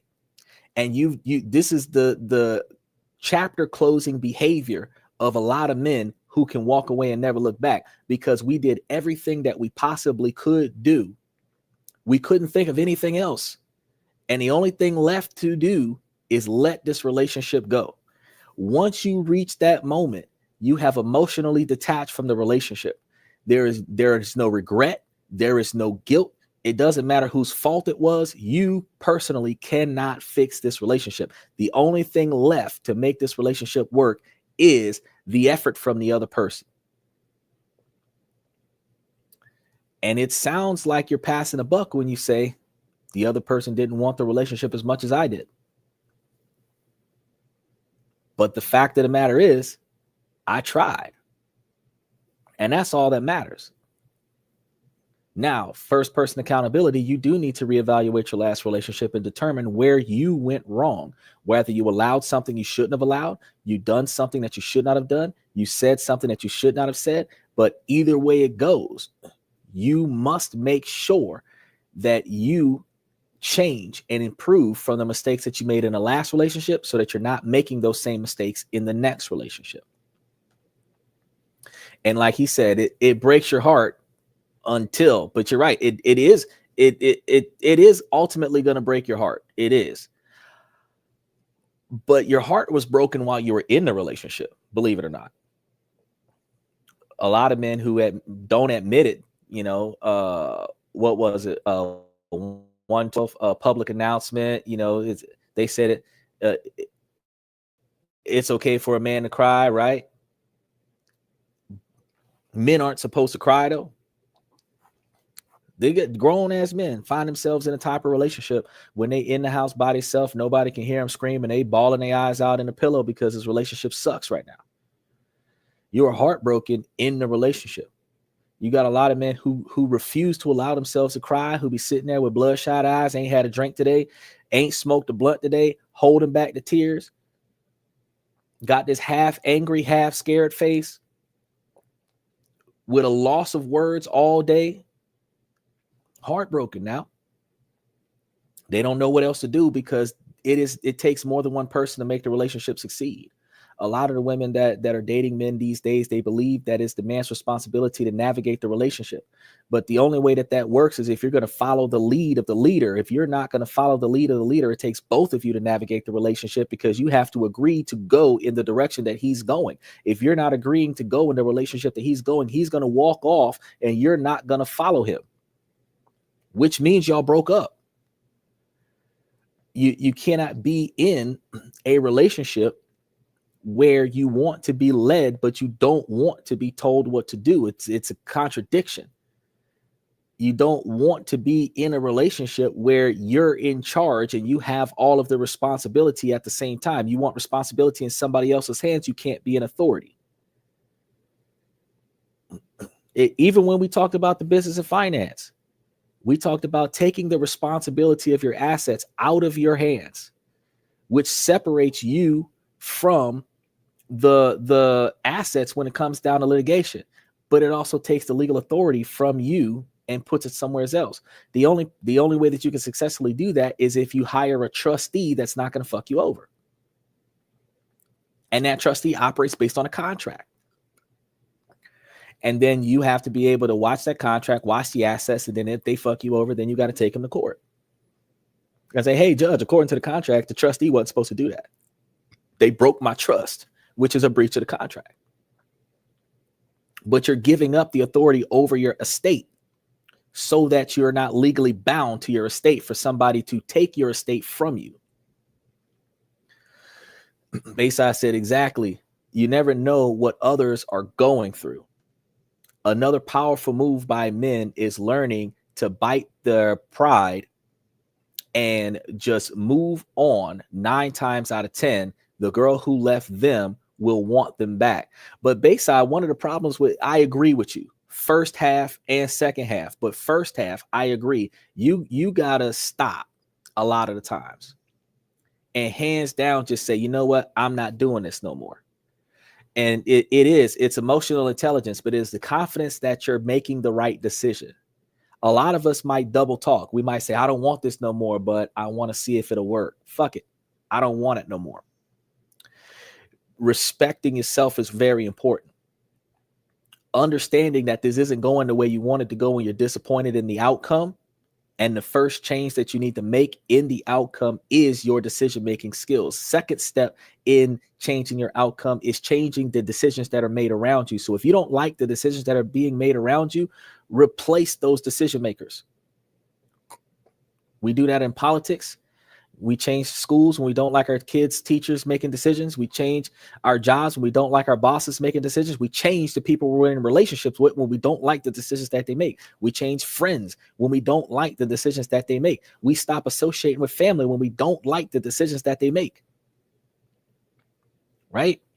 But the other part that I'm going to tell, I agree, but I'm going to stomp on that real quick, just a little bit. When she come back, bro, she ain't changed. She ain't improved. She has not taken first person accountability about what she's got going on. So at the end of the day, she gonna circle back. Women more often than not circle back more than men do. Men take longer to go away. There's a difference. Ladies, circling back means that you disappeared out of the scenario and then you came back after a while. Not letting go is what men do. It's like you broke up with him, but he still call, he still texts, he still come over. Baby, please, baby, please. Let's work this out. He's begging, he's groveling, he's buying gifts. He's not letting go. That's not circling back, ladies. Circling back is we had a clean break. We stopped talking for a few days, a few weeks, couple months, sometimes a couple years. And then all of a sudden, this one female that we used to one time fuck with back in the day just so happened to spontaneously be where the fuck they know I'm at. And I'm going to tell you, I'm going to say it like that. And the reason why I'm going to say it like that is because she knew your ass was going to be there. You didn't know she was going to be there, but she knew your ass was going to be there. And that's why she showed up.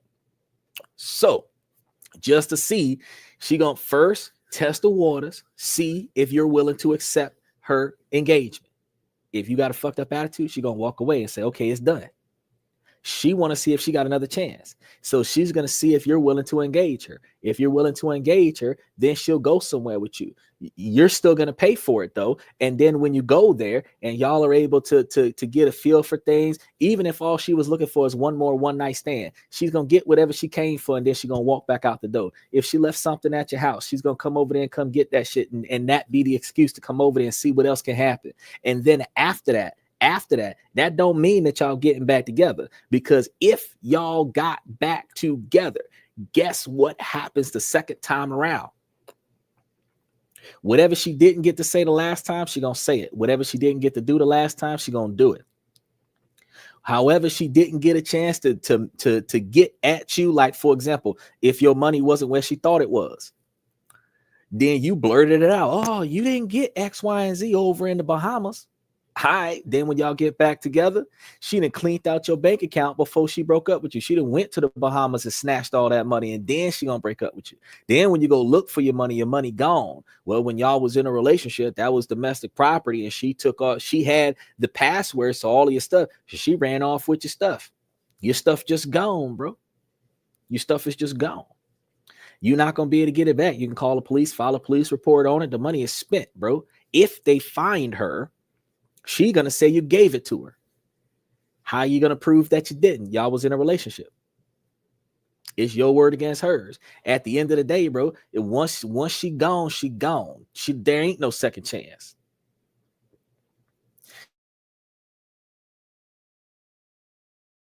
And that's another thing, like Bayside said.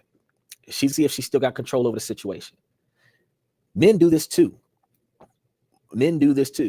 But fellas, this is a male-driven podcast from the male's perspective. I'm going to tell you right now, if a female is talking to you from before, she just trying to see if she still got control over your heart, over your emotions, over your decisions. If you show them that they don't, they're not coming back after that. Once you show them that they don't matter, they're not coming back after that. And these young boys, they don't know nothing about that. These Gen Zs, they don't know nothing about that. He said, never heard as a as a one. And yeah, young boys, these young boys, they don't know nothing about this stuff. 55 years old today, bro. If you would have heard this when you was a jit, you would have made less bad decisions in your life. Congratulations. Look, he said 55. This okay. I'm 41, you 55. All right. We still, and I learn from experience, and I'm teaching everybody else, because we don't just mentor down, we mentor across, right? We teach everybody who don't know so that they can teach everybody else. You learning stuff from me that if you got kids, you're going to teach them. If you don't got kids, but you got kids in the neighborhood, you're going to teach them. The next generation going to learn from all of us that the way things used to be is not the way it needs to be, and the way it is should change to something better. If we can't do nothing else but improve what everybody else is going through, because that's what revolutionaries are. That's what leaders are. Those people who pave the way of success. Those are the people who have it the hardest. Those are the people who go through the most. And those are the people who learn how to navigate through this bullshit so that they can show other people how to get through it easier. And then at the end of the day, oh, definitely happy birthday. At the end of the day, once we learn how to get through this and we show everybody else how to get through it easier, we find satisfaction that not only did we learn from our mistakes, everybody else around us learned from our mistakes too. And that way we know that we made an impact in somebody else's life, because instinctually, believe it or not, men want a legacy. So even if they don't have their own children, a man will teach anybody else that wants to learn everything that he knows, so that before he dies, his knowledge is passed on to the next generation. It's always the thing. He said, y'all both use corded phones back in the day. Oh, we had that 150-foot phone cord, the ones that mama used to beat you behind with before they made child abuse laws. We had back in the day when you was connected to the wall and you only went as far as the phone. And then what you when you was really doing it good is that you had that 150-foot phone cord from the wall to the phone. Then you had the spiral cord from the base of the phone to the receiver, and that was another 15 feet. And you would have it stretched from the wall, the phone dangling in the air, and then stretched to the other side of the room so that you could sit down and be on the phone. You holding the cord and holding the phone to your head, talking to the person. And people walking under the phone cord to keep from interfering with your phone call. I'm going to tell you, this is back in the day now. This is back in the day. Y'all don't know. Some of y'all don't know nothing about this. This back in the day when we had voicemail, where we could have a conversation with one another through the receiver of the voicemail, because when you start talking, it start recording. And if I pick up the receiver and I start talking back, the phone call is recorded. That was the first wiretap phone calls back in the day, when you had the little tape that you had to put into the tape deck, and hit the record button, and every time that the phone rang, it would ring 2 times, and then it would pick up on the 3rd time and start recording whatever it said, and you would listen to it. And then if you heard somebody's voice that you like, you would pick up the receiver and listen to it. That's how we used to screen calls back in the day. Y'all don't understand now. And we had to pay extra for that 50-foot cord, but that shit wasn't cheap. The phone was $5 or $10. And then that cord was an extra $15. And then the 150-foot cord was an extra $10. And this is back in the day when they used to actually have a dollar store where everything in the dollar store cost $1. Now everything in the dollar store is rounded up to $1.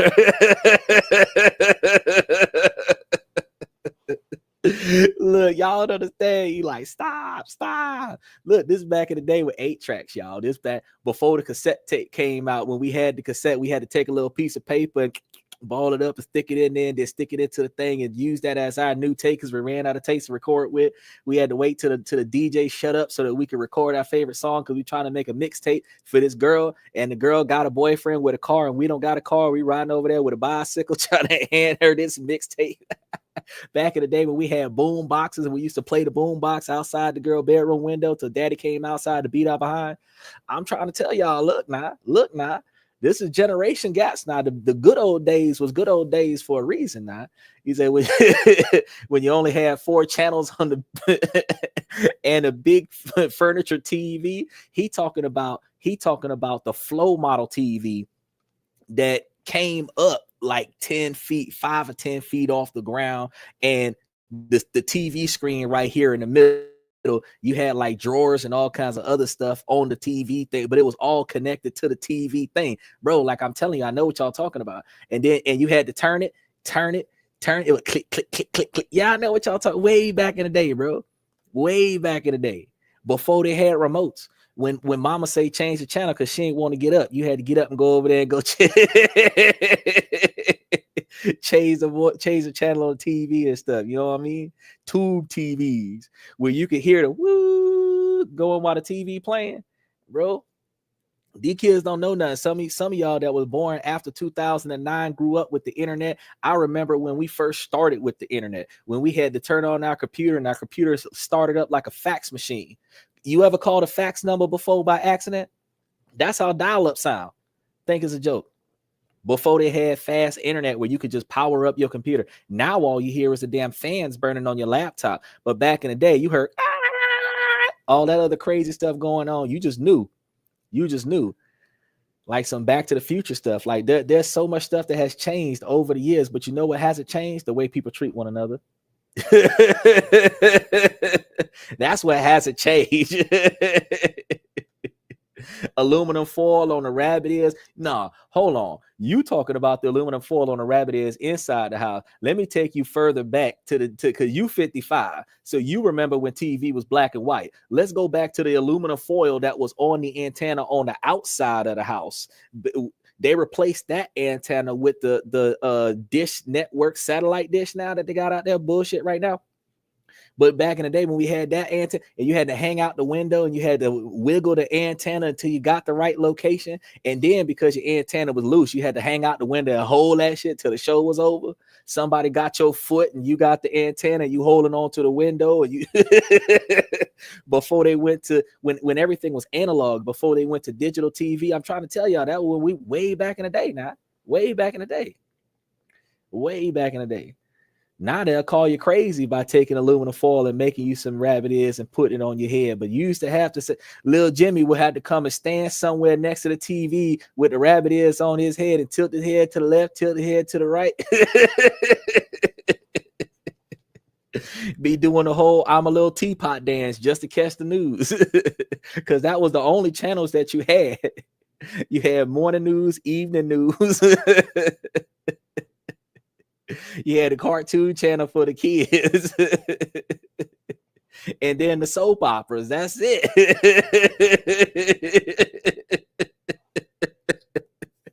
That's all we had, bro.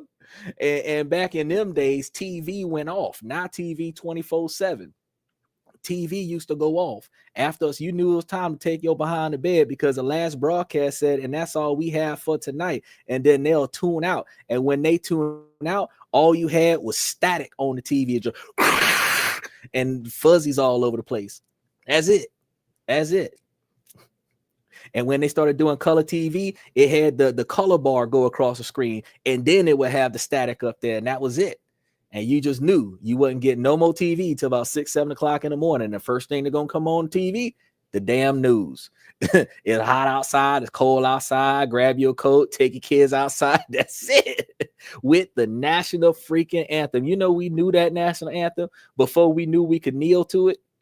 Shoot. After Kevin Kaepernick, I don't even stand up no more. They be like, oh, please rise for the national anthem. I'm like, hold on now. I can have pride for my country and not waste no energy. I don't stand up at church. What the y'all be all rise, y'all sit, all rise. Y'all, I could get the word of the Lord without having to get up out my seat, bro. Because if I was watching this on YouTube, I wouldn't be rising and sitting all goddamn kneel, stand, sit. That's squats. It's fucking Pilates. What you talking about? I'm not doing all that. I ain't doing no kind of ritual. I don't know how I'm gonna get along with those folks over in Asia because they got and they go all the way down to the ground. I ain't got no time for that. I'm be standing there looking at them lost. Like somebody gonna have to get to their knees for me. I don't know how to.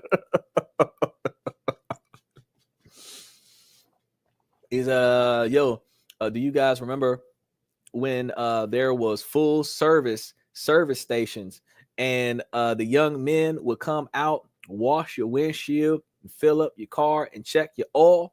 Oh my God. Bro, yes, I remember them days. I remember them days back when gas was a nickel, back when gas was a quarter, back when 87 cost 87 cents and 94 cost 94 cents. Now 87 costs $3.85 and 94 costs $5.10. Times have changed, y'all. But we ain't changed the way we treat one another. I'm just trying to let y'all know. Let's touch base on one more comment, and then we see where we going from here. So, is this just what dating a successful man is like? As a 23-year-old female, I've been seeing a guy who's a 28-year-old resident physician for the past 2 to 3 months. That's what He's super nice, and I really enjoy spending time with him, but I'm having difficulties adjusting to the nonstop intensity of his life. From the minute he gets up to the minute he goes to bed, he's pretty much go, go, go. I don't live with him, but I've stayed over a couple of times, and he typically starts work at about 7 a.m., gets home at about 6 p.m., goes to the gym after work, and then works on research projects for his fellowship application if he has any time before bed. Hold on, before I keep going. Isn't that called a responsible man? I don't understand what she bitching about so far. I just wanted to point that out real quick. He woke up at the crack of dawn, worked a full-time job, got him some exercise after work, and then started working on his future. And she's supposed to be trying to be part of his future. Did she say that she's trying to help him with that goddamn paper? Nah. Let's keep going, though.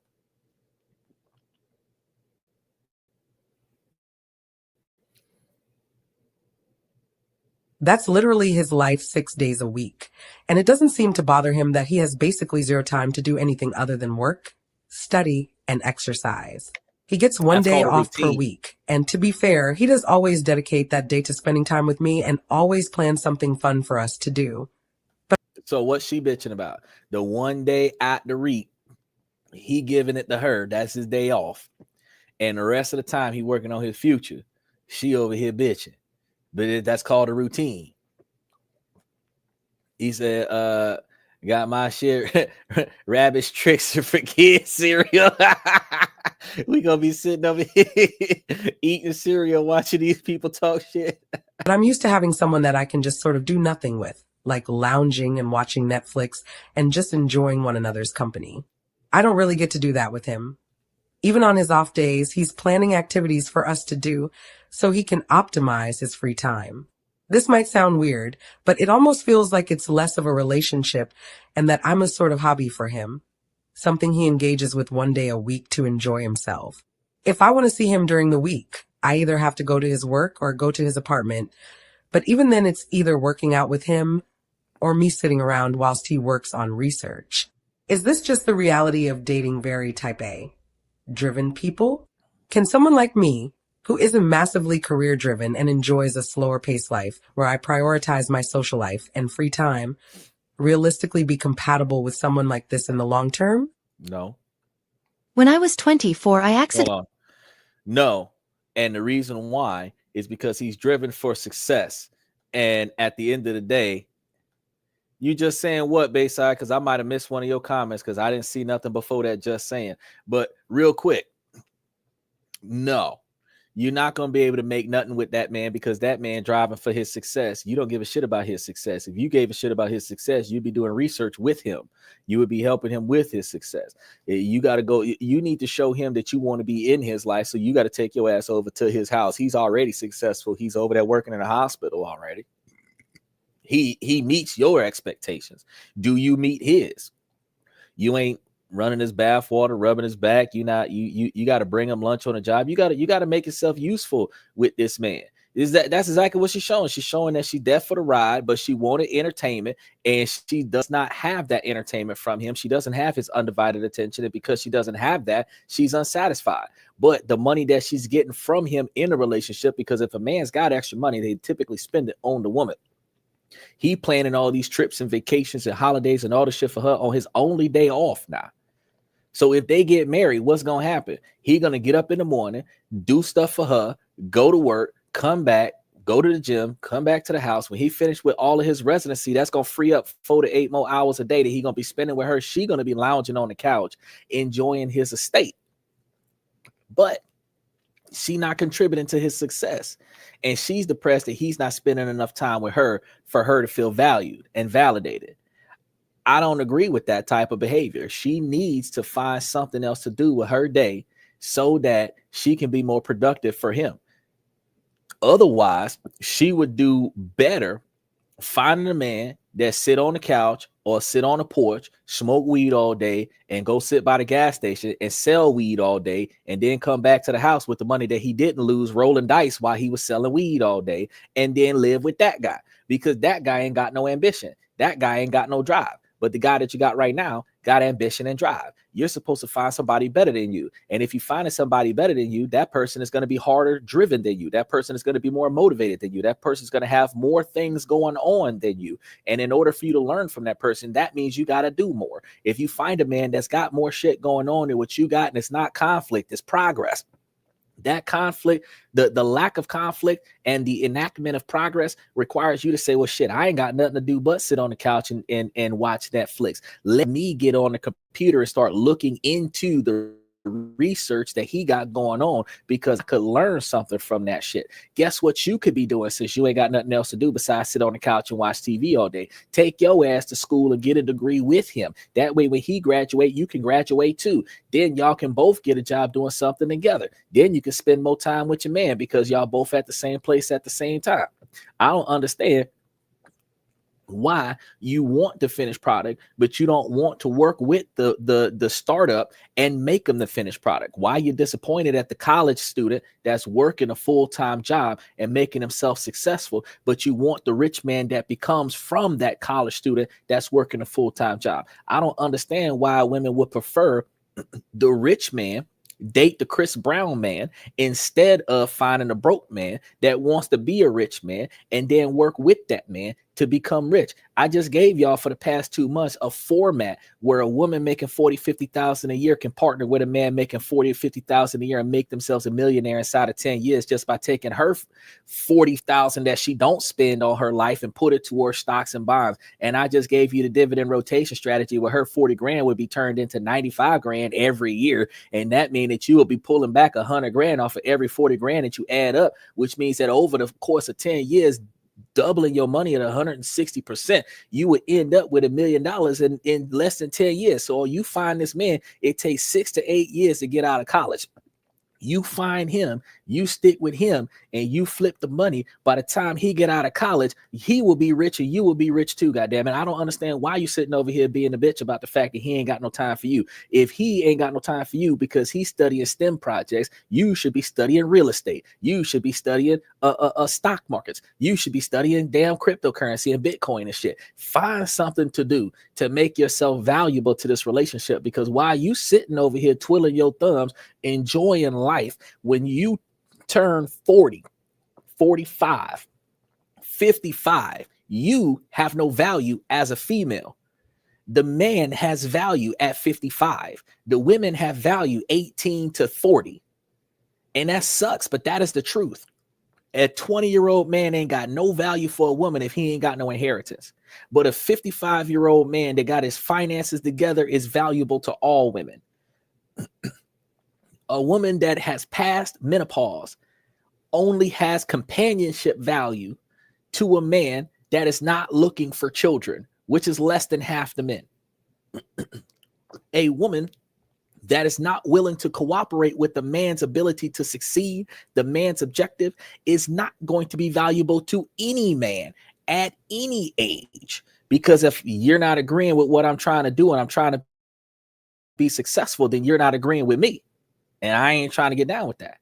Like y'all seen them videos. I talked about this a couple times before, but y'all seen them videos where the dude walk up and was causing breakups because he would ask a couple, would you prefer $100 or a Bitcoin? And the girl wanted the $100, broke minded. The man knew about the Bitcoin. He said no to Bitcoin. She's like, no, a coin is a coin, but $100 is $100. You know how much we can do with $100? And the response is, do you know what the hell we could do with a Bitcoin?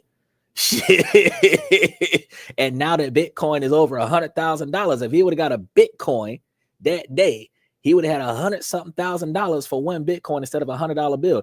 And a lot of the times, these females will throw away their whole relationship because they want to be the one that makes the decision, but they don't have the knowledge to make the decision. We have a lot of women right now that believe that they should have the equal right to vote, but they only are voting on a popularity contest. They're not voting based off of the policies. They're not voting based off of the agenda that the political figure is going to have and how that agenda affects them. People vote Republican because it's a Republican person. People will vote Democratic because it's a Democratic person. They voted for the black guy because he was black, not because he had a good policy. They vote for the woman because she's a woman, not because she has a good policy. And the fact is that when things change, they get pissed off. Everybody that's mad at Donald Trump, you can't get mad at that man when he had over 70-something% of the votes and only 49.9% of the population are men. The women can't hate men because Trump got in, because at least 20% of women had to vote for the man in order for him to get into office at 70-something% of the voters.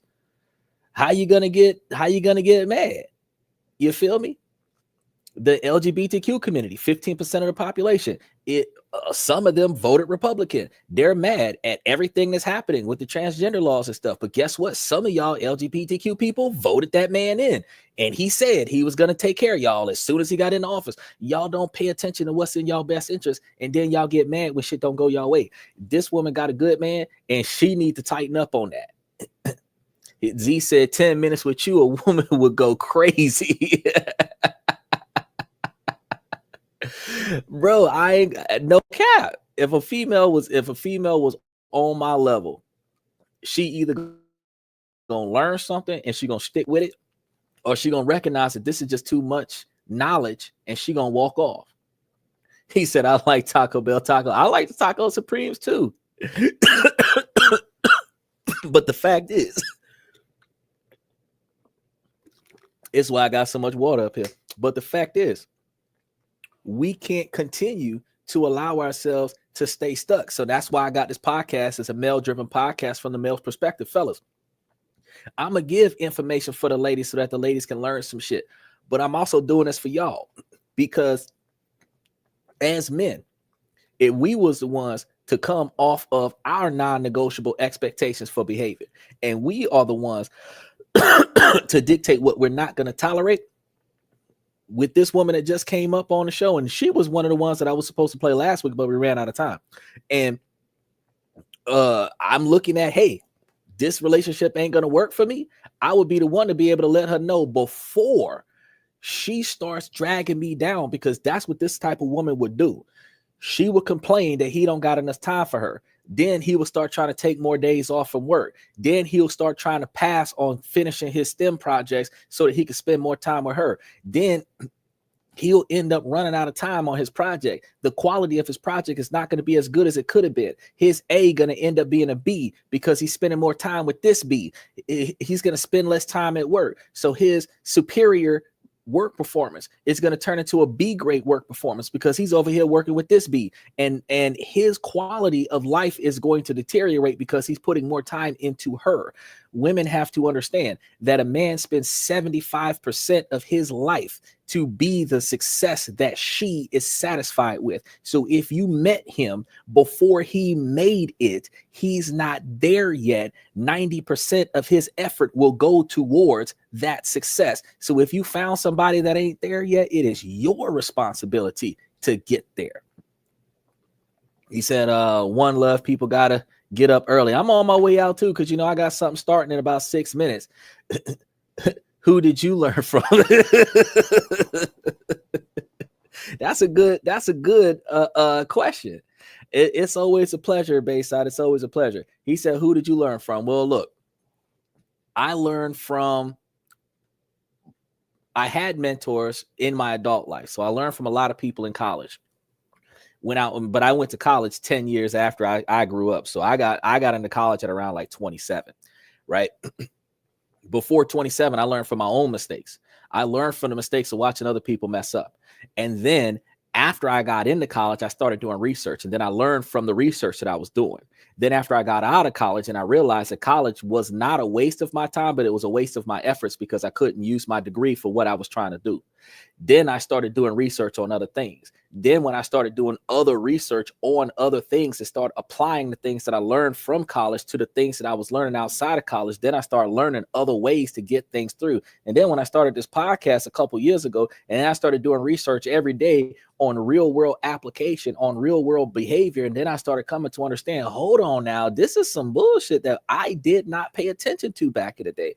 Then when I start putting together the years of research that I've been doing for this podcast, and I start putting all of that into actionable application, then I start coming to understand, oh, that's why I was making those mistakes back in the day, because I didn't have this knowledge that I have now. But after I've done all the research that I've been doing and I've gained all the knowledge that I've gained, now I'm in a position to say, okay, now let me go ahead and tell you guys how we should have done this back in the day. But had I had a mentor to teach me these things back in the day, I would not have made half the mistakes that I made. The wisest people made the most mistakes in life. It is what it is. The wisest people make the most mistakes in life. So just because I'm able to give good advice now doesn't mean that I didn't make a lot of mistakes back in the past. But I learned from those mistakes. And now that I've learned from those mistakes, I can teach other people not to make the mistakes that I made so that we're all moving in a positive direction. He said, Patrick Bet Davis said the same thing.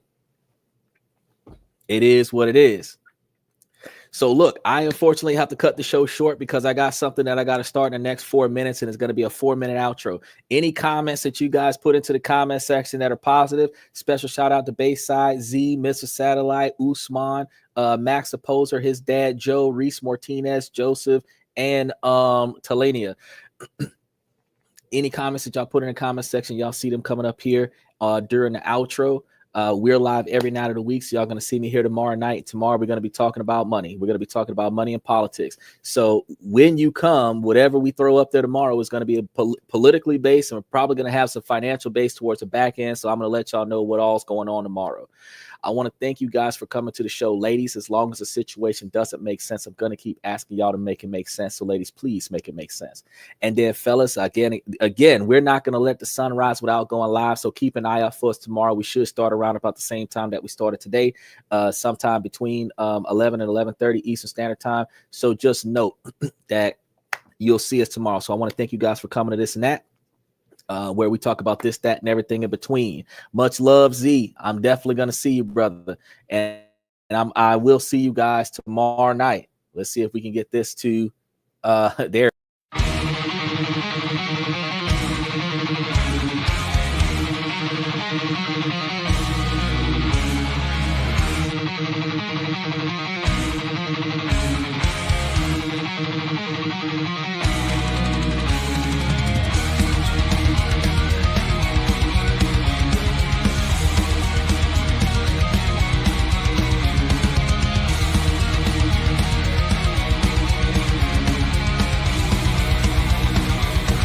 Higher ground.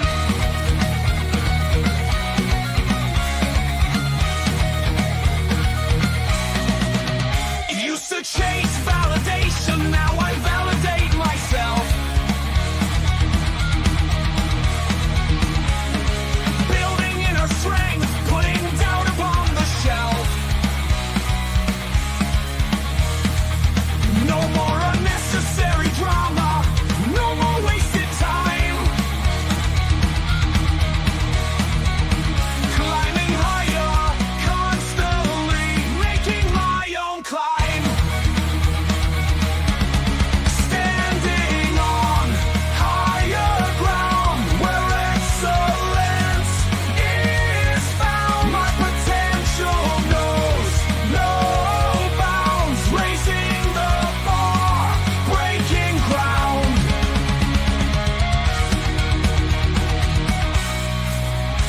My network is my net worth. Choose your company wise.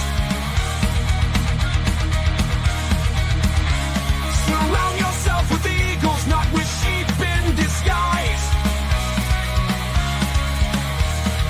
Every interaction is a reflection of my brand. Quality over quantity, that's my personal command.